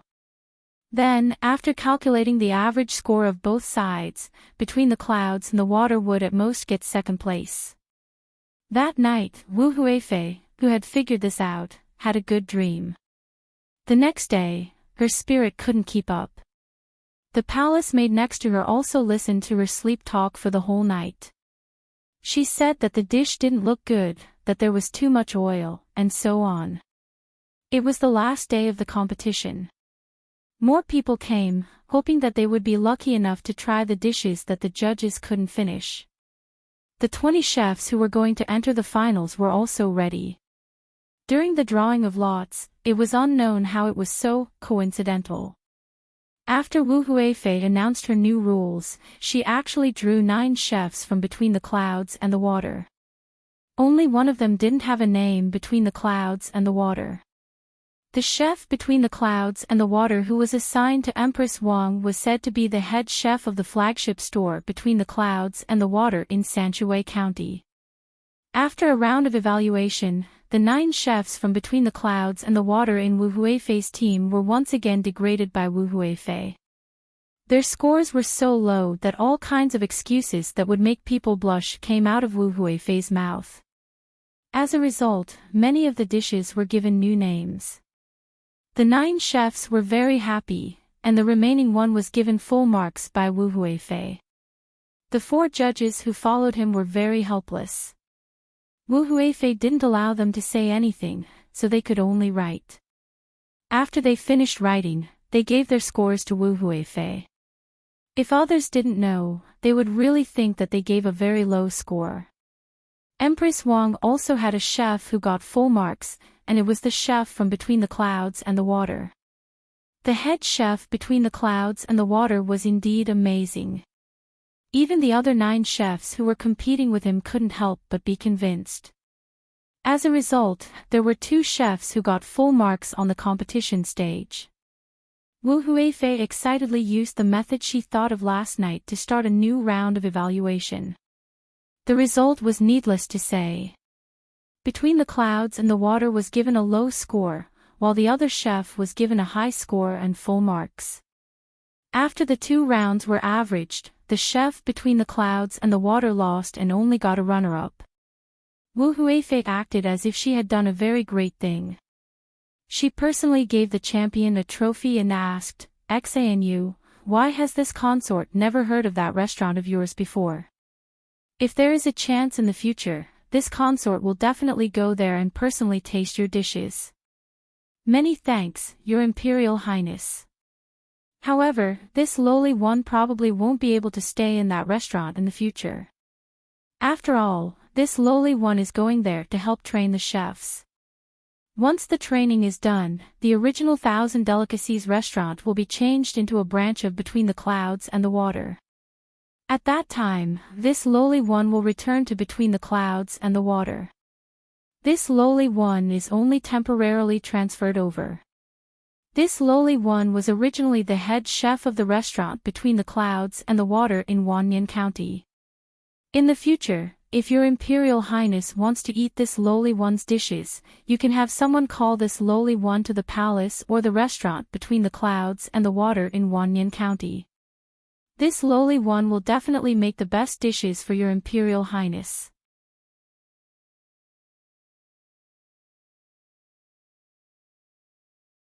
Chapter 755. As soon as the voice of the chef who won the championship fell, everyone who could hear his words widened their eyes. They didn't expect that even though Wu Huifei had suppressed Between the Clouds and the Water so much, Between the Clouds and the Water still won the championship. How could Between the Clouds and the Water come up with such a plan? Wu Huifei suddenly felt an indescribable feeling. She asked the chef in a trembling voice, "You're also Between the Clouds and the Water?" "Yes, Your Highness. However, I'm not representing Between the Clouds and the Water in the competition.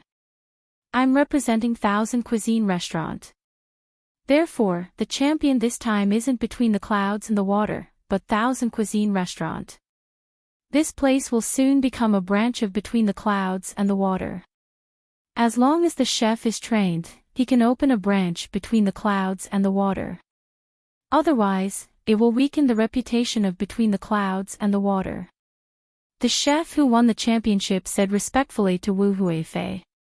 Wu Huifei wanted to say that she tasted the wrong dish just now and wanted to taste it again. However, she considered that even if she ate it again and got rid of this person, the champion would still be Between the Clouds and the Water. Moreover, if she really did that, her reputation would be ruined. Although what she did now made others feel bad, it was all within the rules. No one objected to her rules. Wu Huifei felt like she was a person who had grown wings and flew up to the clouds.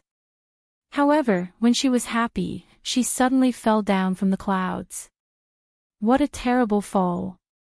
After thinking for a while, she smiled and said, "Not bad. I've seen the ability of Between the Clouds and the Water today. Good. When I return to the capital, I'll have someone call you. Also, I'll eat the Rui House and Savant's restaurant that also belong to the Zhang family and the Wang family. I'll not only eat there often, but I'll also recommend them to His Majesty." Wu Huifei had no choice but to say some polite words. She greeted Empress Wang with a smile and went back with her people. At the same time, she decided not to stay here any longer. The emperor was going to leave soon, and Zhang Xiaobao and Wang Wan were going to follow him. She just wanted to have a look and find an opportunity to make trouble for them. He was so angry that he was about to die of anger. After scheming and scheming, he was still tricked by Zhang Xiaobao and Wang Wan. Revenge, he must take revenge. Wu Huifei had a smile on her face and left with a stomach full of food. Empress Wang, on the other hand, smiled in relief. She said to Xiao Zhu, who was beside her and had her mouth slightly agape because of the ownership of the championship, "How was it? Now you know how powerful Xiao Bao and Cuckoo are, right? That's amazing. How did they think of that? They got the reputation, the first and second place. They made use of Wu Huifei and made a lot of money. This chef's competition collects tickets. Those with good seats will pay 3 copper coins, and those with bad seats will pay 1 copper coin. Those with good seats will have a chance to taste the dishes made by the chefs. As for those that don't cost money, they can only watch from a farther place. Although the money collected is not much, according to my estimation, the money for the materials provided to the chefs has come out. The most important thing is the advertisements of the merchants here. I think we can earn back the money that we and Wu Huifei spent on coming here. In other words, Xiao Bao and Cuckoo got a reputation without a single copper coin. There are also many dishes that are named after Wu Huifei and the Empress." Xiao Zhu nodded her little head vigorously and deduced in shock. The smile on Empress Wang's face became wider. She said, "This is the ability of Xiao Bao and Cuckoo. If it wasn't for the fact that I haven't learned enough and need to wait for another 2 months, I really want to go back now. The Emperor is going to Jinyang, and Xiao Bao and Cuckoo are accompanying him. Let me take a good look at Cuckoo. Empress, you can't go back. We have to learn well. Otherwise, Wu Huifei is very powerful. This time, she will probably go back and deal with Xiao Bao and Cuckoo. I guess she will be unlucky." Xiao Zhu was afraid that the Empress would go back, so she advised her. Empress Wang was not the only one who received training here. Even palace maids like them were the same. In the past, there were people who specially trained them in the palace. Moreover, when they stayed in the palace, they learned a lot from the other palace maids. However, compared to what they learned here, it was far worse. There was a short-term training class here, which taught planning and psychology. Until now, they felt that they were much better than before. However, it was more tiring. After all, the time was short. I'm not going back. I'll wait until the Emperor comes back. I don't think anyone else can participate in the canonization ceremony. It would be good if I could come. Get up, let's go back to Yawang Mountain. Empress Wang felt a little regretful that she couldn't participate in the canonization ceremony. However, she knew that this was to prevent something like the Empress from happening again. Seeing that it was over and she had to continue training, she gave the order and went back to her residence. The rest of the people were still immersed in excitement. No one expected the final result. Just when they were feeling regretful about between the clouds and the water, the champion turned out to be between the clouds and the water. This was called ability. When the 4 judges on Wu Huifei's side saw the result, they heaved a sigh of relief. If it wasn't for this, it would be difficult in the future. The group of people chatted and laughed as they left. What they talked about the most was Wu Huifei's incident this time. For a moment, they treated Wu Huifei as a joke. After all, this was Huayuan County, where Zhang Zhong used to be the county magistrate. The people were all on the side of Zhang Zhong and Wang family. Zhang Xiaobao and Wang Wan also received the news of Huayuan County very quickly. It wasn't far to begin with. Moreover, there were carrier pigeons. Xiaobao, good plan. This time, won't Wu Huifei be angry to death? However, she is coming back. I think she will participate in Li Longji's trip. I think she will make trouble for us. We have to prepare first. We can't fight a battle that we don't have confidence in. After receiving the news, Wang Wan laughed for a while. Then, she told Zhang Xiaobao that Wu Huifei was coming back. Zhang Xiaobao didn't care about what Wu Huifei would do to him.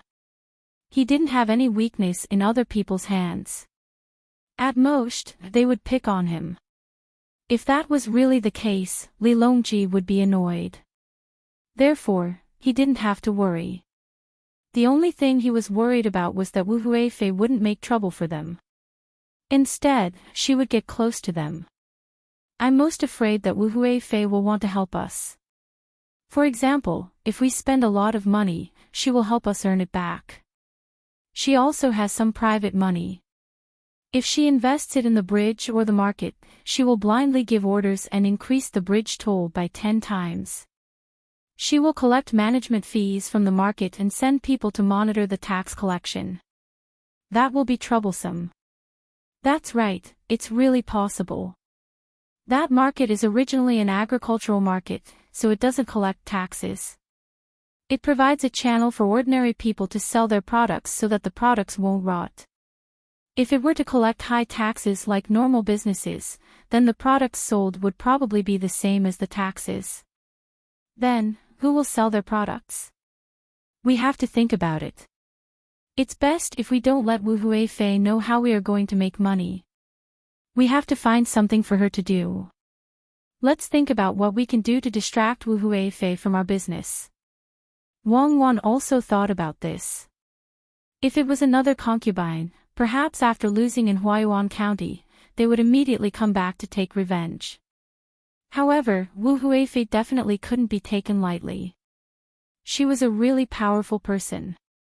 She believed that after losing in Huayuan County for a while, she would definitely change her methods. Most of the time, it wasn't necessary to stab someone in the back. Okay, let's think about what can divert Wu Huifei's attention. Instead of waiting for her to take action, why don't we give her a reason to do it? We can protect the good business. Let me think about what business we should give her. It can't be a profitable one, but it can't be a loss-making one. Zhang Xiaobao started to think. Wang Wan also thought about it. She understood what Zhang Xiaobao meant. If they really gave her a profitable business, it would be helping the enemy. However, if they lost money, what would Li Longji think? Who would believe that Zhang Xiaobao's idea would lose money? Wouldn't it be a trap specially set for Wu Huifei? Now, Li Longji had been thinking of ways to get rid of the Empress. Wu Huifei was about to succeed, but she was ruined by herself. This left Li Longji without an excuse. It was a pity that Wu Huifei was destined to not be the Empress. She was powerful because her surname was Wu. However, it was also because of her surname that people were afraid of another Wu Zetian. Sigh. Wu Zetian, if she was born in our time, she would have gone further than now. Actually, she did a good job, but the men couldn't tolerate her. At that time, we had many foreign women as leaders. In terms of scheming, I don't think they could compare to Wu Mainyang. Wang Wan sighed. Even if she was prepared to stand on Empress Wang's side, she did not deliberately belittle Wu Huifei. A person was a person. Whether it was recognized or not, this kind of person could not be treated lightly. Li Linfu was like this. He had not even ascended to a high position, but he had already shown his ability. Zhang Xiaobao disagreed with Wang Wan's words. You mean to say that all the women in our time couldn't compare to Wu Zetian? The more information flowed in an era, the less chance Wu Zetian had. That was because many men still couldn't bear to let a woman be the empress. What about foreign countries? Wang Wan asked. How would I know about foreign countries? Forget it, let's not talk about such impossible things. I thought of a business that could be given to Wu Huifei and let her invest her money. However, the annual income would not be much. It would take at least 10 years for her to earn back her investment. Help me think about it. Seeing that they were talking about other things, Zhang Xiaobao immediately stopped and changed the topic. He pulled Wang Wan to a nearby table and began to discuss there. Before the autumn harvest, in Buxin County, the commoners were busy digging trenches. This time, they were not digging small trenches. They needed to be able to pass through the middle. Even if large ships could not pass through, small cargo ships had to be able to pass through. Holding the tools given by the yeoman and eating the food provided by the yeoman, the commoners were topless as they worked hard in the trenches. At this time, many sections of the trenches had been dug to the depth of 2 people.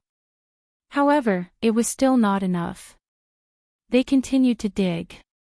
The deeper they went, the harder it was to dig. This was because the trenches were already wide enough. If they continued to dig, they would need people to use baskets to lift the soil. The amount of soil produced was not small. At this time, they were only digging. Once they were done, they would need to strengthen the trenches before they could bring the water over.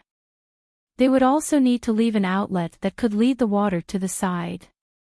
This way, they would not need to spend so much effort to water the land next year.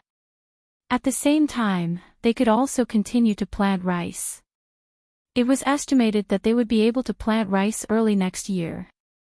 It would be like wheat, sorghum, and highland barley, which could be harvested twice a year. In the past, because of the lack of water, there were not many people who planted rice. Hiiwei was still doing his job. Every day, he would tell the commoners about the county's financial situation. Then, he would wander around the model tourist area, selling information that others needed. He would guide the people who came to cooperate with him to advertise and so on. He had also opened his own shop. Of the 500 strings of coins that he had invested, he had already earned back 300 strings of coins. After a while, he would be able to earn back his investment. When it became more prosperous in the future, he would be able to earn at least 3,000 to 4,000 strings of coins a year. This was much more than corruption and bribery. He did not need to take any risks. In addition, he would be able to get a piece of land in the next place he was going to. His family would not have to worry about their lives anymore.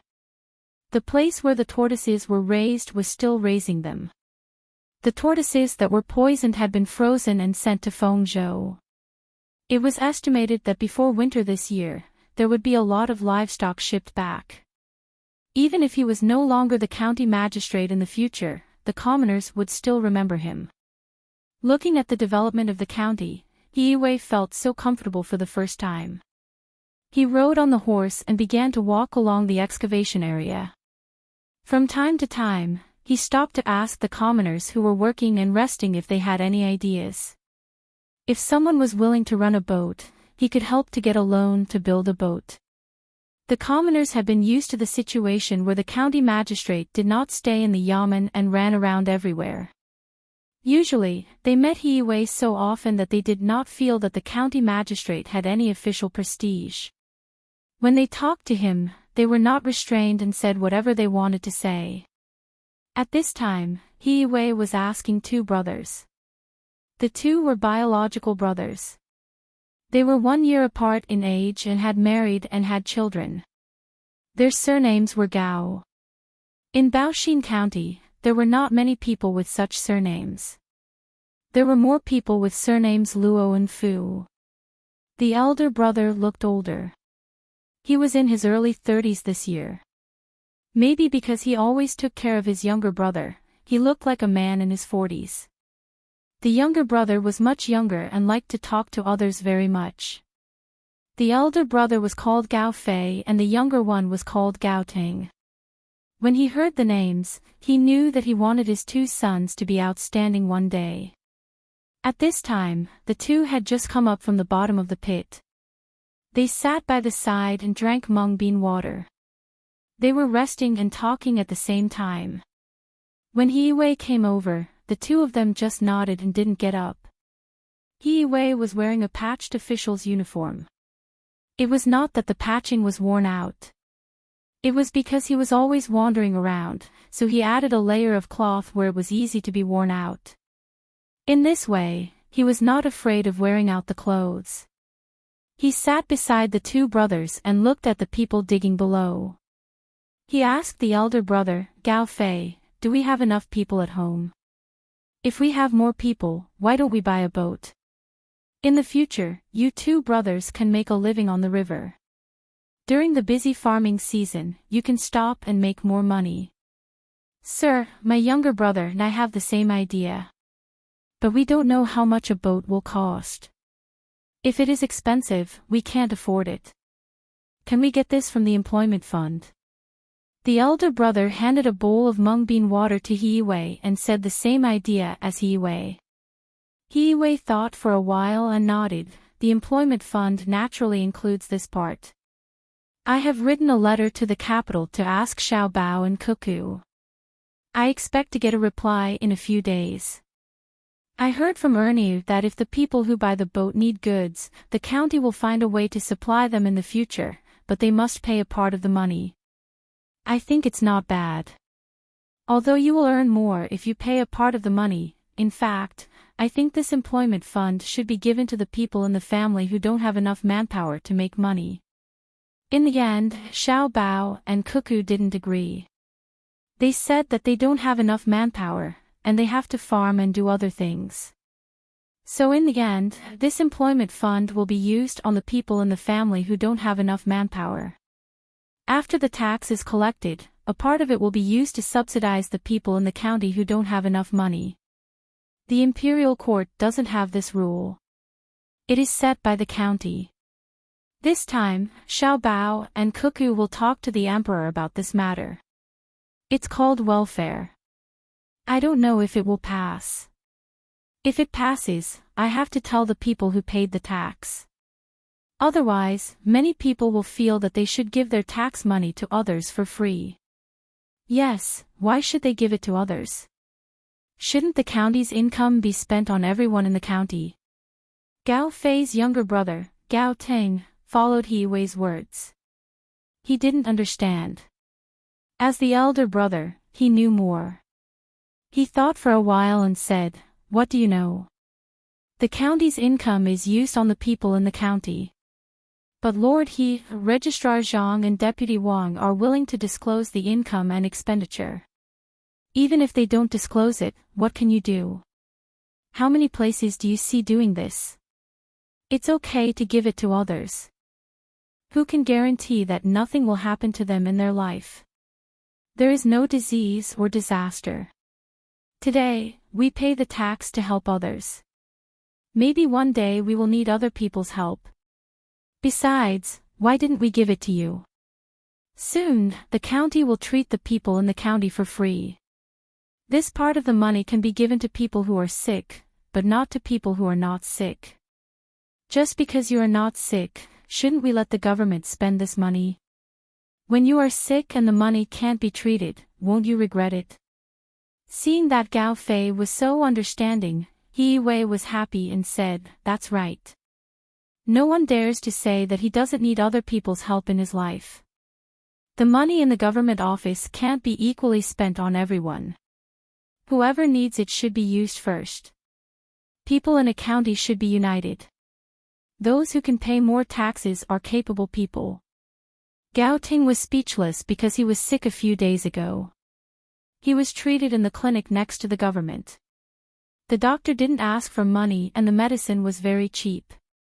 This was before the universal free medical treatment was implemented.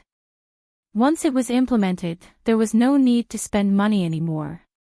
Hearing what Hiiwei said, Gao Fei looked forward to it, but suddenly he asked worriedly, "Lord He, when you, Xiaobao and Cuckoo are all gone, will the new official listen to you? What if he is greedy for money? Will he listen? That depends on who set the rules. You know Sanshui County, right?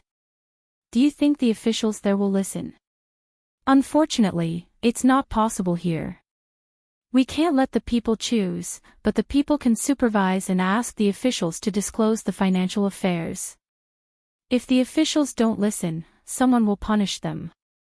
Even if Xiaobao and Cuckoo want to protect their own face and business here, they will never allow Baoxin County to be out of their control. If they don't, they will replace them. When all the officials get used to it, it will be fine." Hiiwei didn't think that Zhang Xiaobao and Wang Wan didn't care about the big business here. The three of them chatted happily until the two brothers felt that they had recovered their strength and went back to work. Hiwei then stood up with a smile, casually patted the dirt off his body, and prepared to go to the next place to have a look. At this time, the sound of a horse's hooves came. Hiwei looked in the direction of the sound and sighed helplessly. It's here again. I've already refused once. Why did it come here again? The person who came was Lieutenant Yen of Shinsai County. The last time he came, he wanted the rich in the county to pay for the road repair. He said that after the road was repaired, the rich would have a special road when they walked, and the others would take the other road and send people to maintain it. The money didn't need to be used up, and they could keep it for themselves. This was the so-called big business. If anyone wanted to take the road in the future, they would also have to pay, saying that it was a symbol of status. The idea was good, but Hiwei didn't agree no matter what. He didn't lack money. He could open a small shop and earn 3,000 to 4,000 strings of coins a year. When he took office in Yaozhou, there would be a lot of breeding businesses to develop. There was no need to do such a thing that would be criticized behind his back. Moreover, he had to share some of the money with Lieutenant Yen. He wasn't stupid. He didn't know why he was here today. It probably wasn't anything good. While he was thinking, Lieutenant Yan's horse came near. He got off and said to Hiwei with a smile, "Lord He, I'm here again. This time is different from the last time. I went back and thought about the last time. Fortunately, Lord He didn't agree. Otherwise, it would have been easy to get into trouble.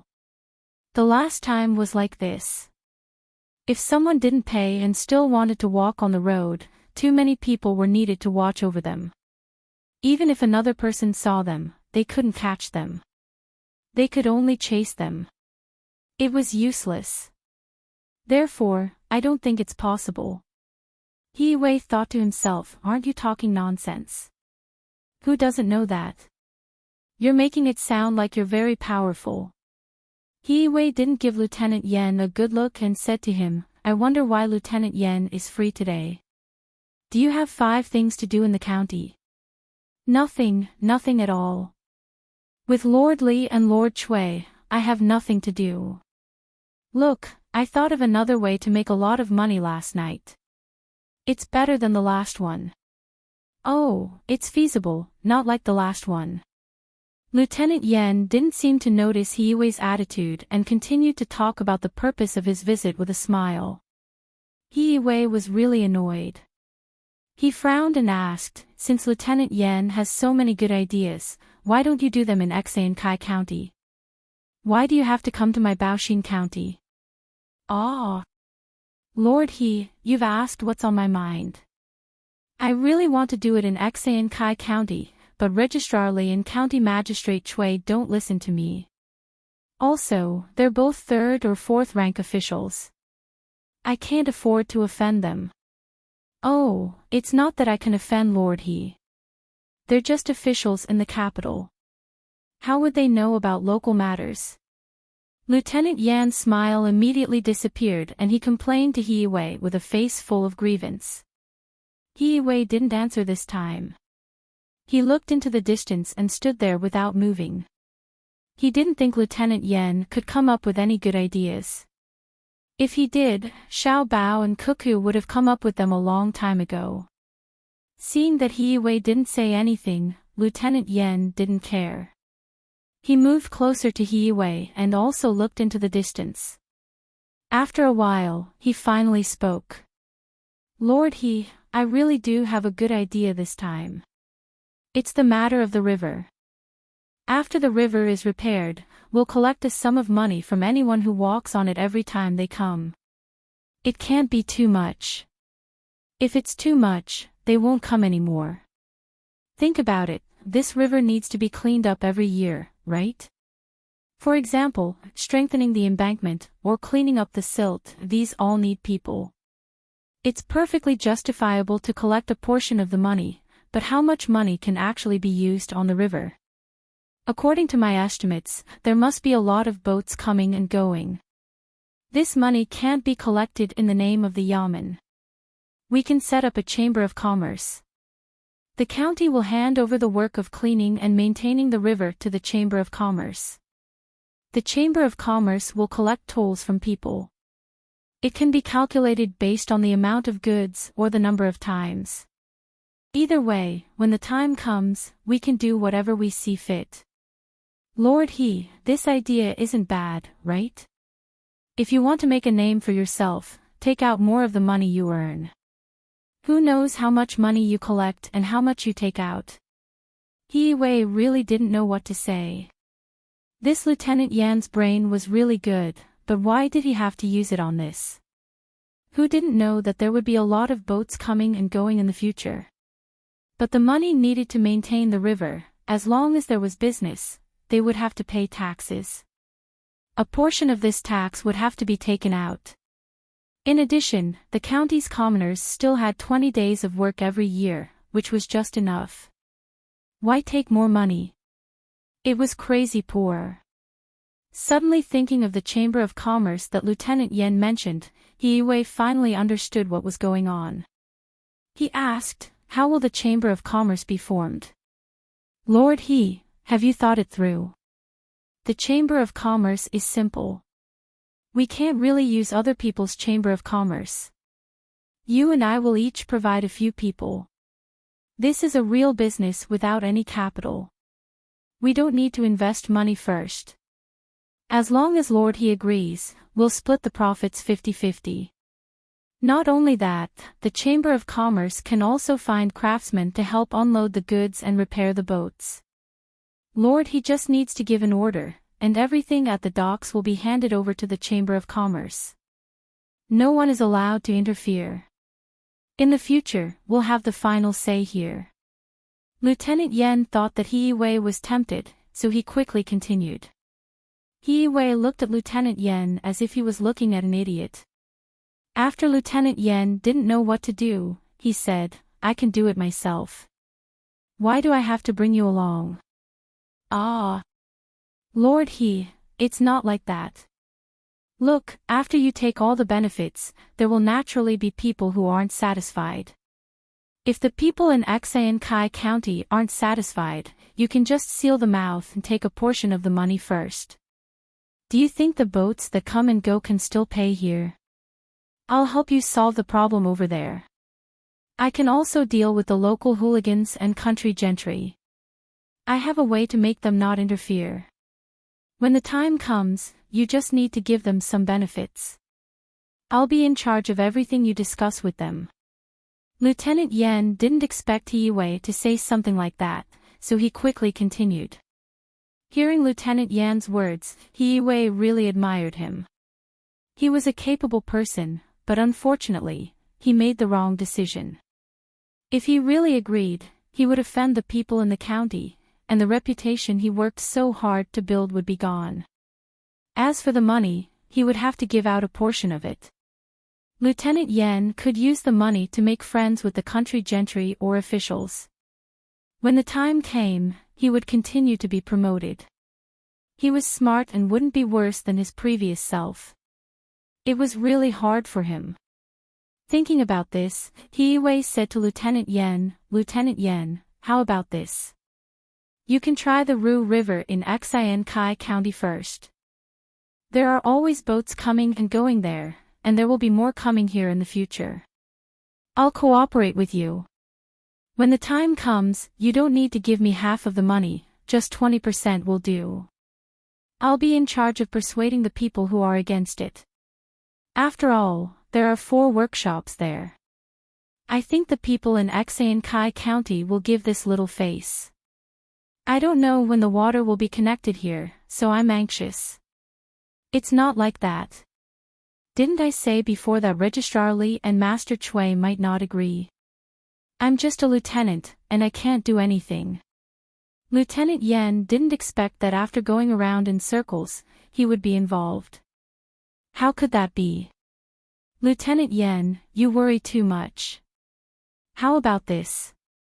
I'll go with you to talk to Registrar Li and County Magistrate Chui. You can talk to them, and I'll agree to cooperate. It'll be easier for two people to talk to each other. As He Wei spoke, he helped to pull up the people who were tired from working below with ropes. Lieutenant Yen finally changed his smiling face and said to He Wei, County Magistrate He, it's fine if you don't agree. Why do you have to push me into the fire pit? I already said that they wouldn't agree, but they still insisted. Since that's the case, County Magistrate He, take care. Goodbye. After he finished speaking, Lieutenant Yen pulled the reins of the horse and jumped up. I won't see you out. He Wei didn't give him any face. He even dared to threaten him. After Lieutenant Yen disappeared from view, He Wei was worried that he would cause trouble, so he also rode his horse and rushed to the yamen. He felt that Lieutenant Yen was a petty person who always had his thoughts on his side and mind. He didn't have any good ideas, so he could only write a letter to Erniu to send it to the capital via pigeon. Without waiting for the letter to be sent over, a dispatch letter was sent from Woyang to the county. When he opened the letter, he saw that it was written by Zhang Xiaobao. It said that he wanted the people who stayed here to cooperate with the county to set up an insurance chamber of commerce and see if it would work. Although it was called an accident insurance, it wasn't an accident that happened to the people, but rather the crops in the fields. For example, if there was a drought or a flood, they would ask the people if they were willing to be insured. If they were willing, they would do their best to get more people to invest. If they weren't, they would wait until they returned. This was the first time He Wei had heard of such a thing. After thinking about it, he felt that it was better to give it a try. He didn't know what benefits there would be. As the day of Li Longji's departure approached, Zhang Xiaobao and Wang Wan also became busier. The emperor's departure was not a small matter. The work of the guards didn't need to be managed by the two of them, but whether the roads were smooth and whether the food, drinks, and accommodation were comfortable or not was something that the two of them had to consider. There was also the standard of reception for the officials they met along the way, as well as etiquette. Since they had accepted the job, they had to complete it. At this time, He Wei's letter arrived. After reading the contents of the letter, Zhang Xiaobao helplessly said to Wang Wan, Little Li is really something. He arranged for someone to go over for us to clean up, and he even transferred us to the capital. How are we going to clean up? Are we going to the Imperial Palace to eat hot pot this afternoon? And we're going to eat. Should we bring this letter and show it to Little Li? I don't know what Little Li is thinking. Recently, he likes hot pot. There's no chili, so why eat hot pot on such a hot day? It's better to eat some barbecue. The cooking skills of the chefs in the Imperial Palace are pretty good. We can roast a camel or even a cow. Xiao Bei already said that if we eat hot pot again, we'll become the food in the pot. Little Li doesn't take care of the children, and always insists that Xiao Bei and the others follow. Wang Wan was also tired of eating hot pot. During this period of time, she had already eaten it 4 times, and each time she ate it, it would take 4 hours. Xiao Bei and the others ate very little, and after they finished eating, they couldn't casually run around, so they stayed by the hot pot like obedient children. There was an ice basin in the room, and there was a charcoal fire in front of them. If it was anyone else, they wouldn't feel comfortable. Zhang Xiaobao laughed twice. Easy, today's hot pot won't be so grilling. Last time, when the food was prepared, we brought it to the Imperial Palace. Isn't it just a hot pot? No one said that we had to use the most classic Beijing pot. This time, we'll use a small lattice pot to cook the skewers. The stove is long, and there's an ice basin under it. Then we'll use a curtain to block the heat, so it won't be so hot. Let's do this and bring He Wei's letter. I'm really worried that He Wei will be tortured to the point of insanity. Of course, I'm even more worried that the person surnamed Yen will deliberately cause trouble. At that time, even if we catch him and deal with him, the gains won't make up for the losses. Our matter is the most important. As soon as he said it, Zhang Xiaobao promised his younger siblings that they would eat well today. Moreover, they wouldn't eat in the room, but under the shade outside. They could even eat while playing elsewhere. Only then did Xiaobei and the others reluctantly agree. Otherwise, they would rather give up their official position than suffer. Bringing along their tools, the little fellows wore the 7th-ranked official's uniform and majestically entered the imperial palace once again. The people on the streets of Chang and were already used to a group of small officials strolling around when they had nothing to do. The imperial palace guards guarding the door were also used to it.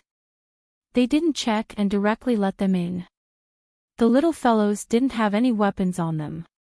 The first 2 checks were only made, and they were even reprimanded once. Li Longji had been waiting for a long time.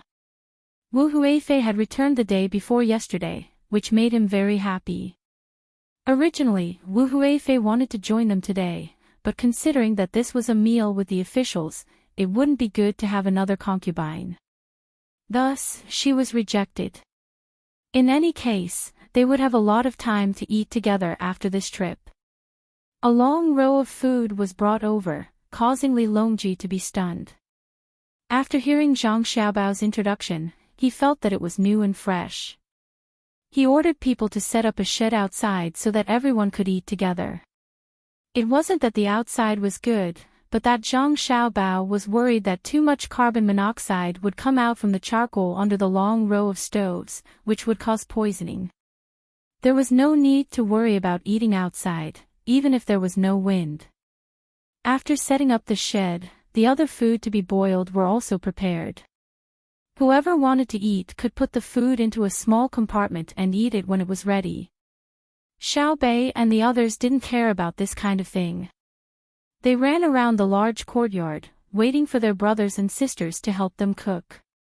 Then, they would come over and eat 2 skewers before continuing to run. Li Longji watched Xiaobei and the others laughing in the courtyard and was in a very good mood.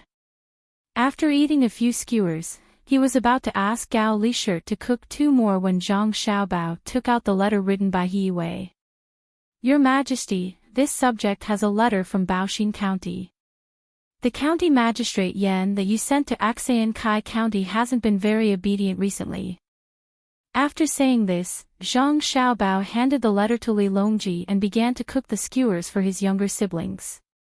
Li Longji took the letter in puzzlement and read it from beginning to end. After that, he didn't know what to do. That's right, he was the one who sent him. He was going to ask Zhang Xiaobao and Wang Wan to help him manage him like they did He Wei. But now that the 2 of them were in the capital, he couldn't manage him. Lisher, what do you think? Li Longji handed the letter back to Gao Lisher. Gao Lisher glanced at it and was also worried. After thinking for a while, he said, Your Majesty, why don't we transfer him to another place first? We don't want him to do anything when Xiaobao and Cuckoo aren't around. Even if we kill him after something happens, it's useless. Li Longji thought about Gao Lisher's words and looked at Zhang Xiaobao. Xiaobao, what do you think? I think there's no need to transfer him. Just find something for him to do. For example, let him calculate how much profit the 4 workshops can generate in the shortest amount of time, how many jobs can be provided for the local people, and how much benefits can the local people get from it. Just order him to do this. Don't think that it's just a simple task. It's not easy to figure it out, especially when there's a lot of data that he doesn't know. One is to ask the people in the workshops, and the other is to calculate it himself. Don't let him be idle, or he won't be able to find the time. Zhang Xiaobao didn't want Li Longji to transfer him away because he was going to go back after he was done with this trip. He wanted to see what the Yen guy was up to. Then we'll do as Xiaobao says. Li Longji didn't have any main purpose in this matter. He just ordered Gao Lisher to write a decree and that was it. He turned back and continued to eat. As he ate, he asked, Xiao Bao, do you know what's going on in Tubo? I haven't received any news for 10 days. My people have all left. Now, they're probably waiting in Idyll for Tubo to run out of food so that they can continue to trade with them. Does your majesty have any new news? Zhang Xiaobao swallowed a prawn ball, looked at Wang Wan, and said to Li Longji. Li Longji shook his head. I don't have any news. I'm afraid that if Tubo really suffers a great disaster this year, not only will they not trade with us, but they will also send troops to fight to the death. Then, can Cuckoo still defeat them? Zhang Xiaobao and Wang Wan suddenly understood. So, Li Longji was worried about this matter. The two of them looked at each other, and Zhang Xiaobao said, it's unlikely. Because even if they run out of food, they still have a lot of poultry. As long as they haven't eaten all the poultry, they won't be willing to touch them. We can immediately go over to help when the locust plague is serious. First, we can transport food to them and trade with them for poultry and good local products. Second, the locust plague is very frightening. Moreover, after this year, there might be more next year. Many of the eggs of the locusts have already entered the soil. If there are too many locusts and they fly to our great Tang, it won't be good. We can send people over to help and reduce a large portion of the locusts. We can wait until next year when the plague starts. Li Longji nodded. He felt cold towards Zhang Xiaobao's plan. It was too terrifying. He actually wanted Tubo to have a locust plague. How ruthless. If that's the case, then make arrangements in advance. Have someone send a letter quickly. Where's Xiao Bei? There's a prawn here. After saying that, Li Longji took out a prawn and shouted to Xiao Bei, who was running around like crazy. You're tuning into the LoveLore Library YouTube channel. We're so grateful for your support, and don't forget to subscribe to join us on this incredible journey through captivating stories. Your generosity through donations truly makes a world of difference, as it's the primary source of revenue that allows me to expand and enhance this channel for you. Thank you from the bottom of my heart for being a part of this adventure.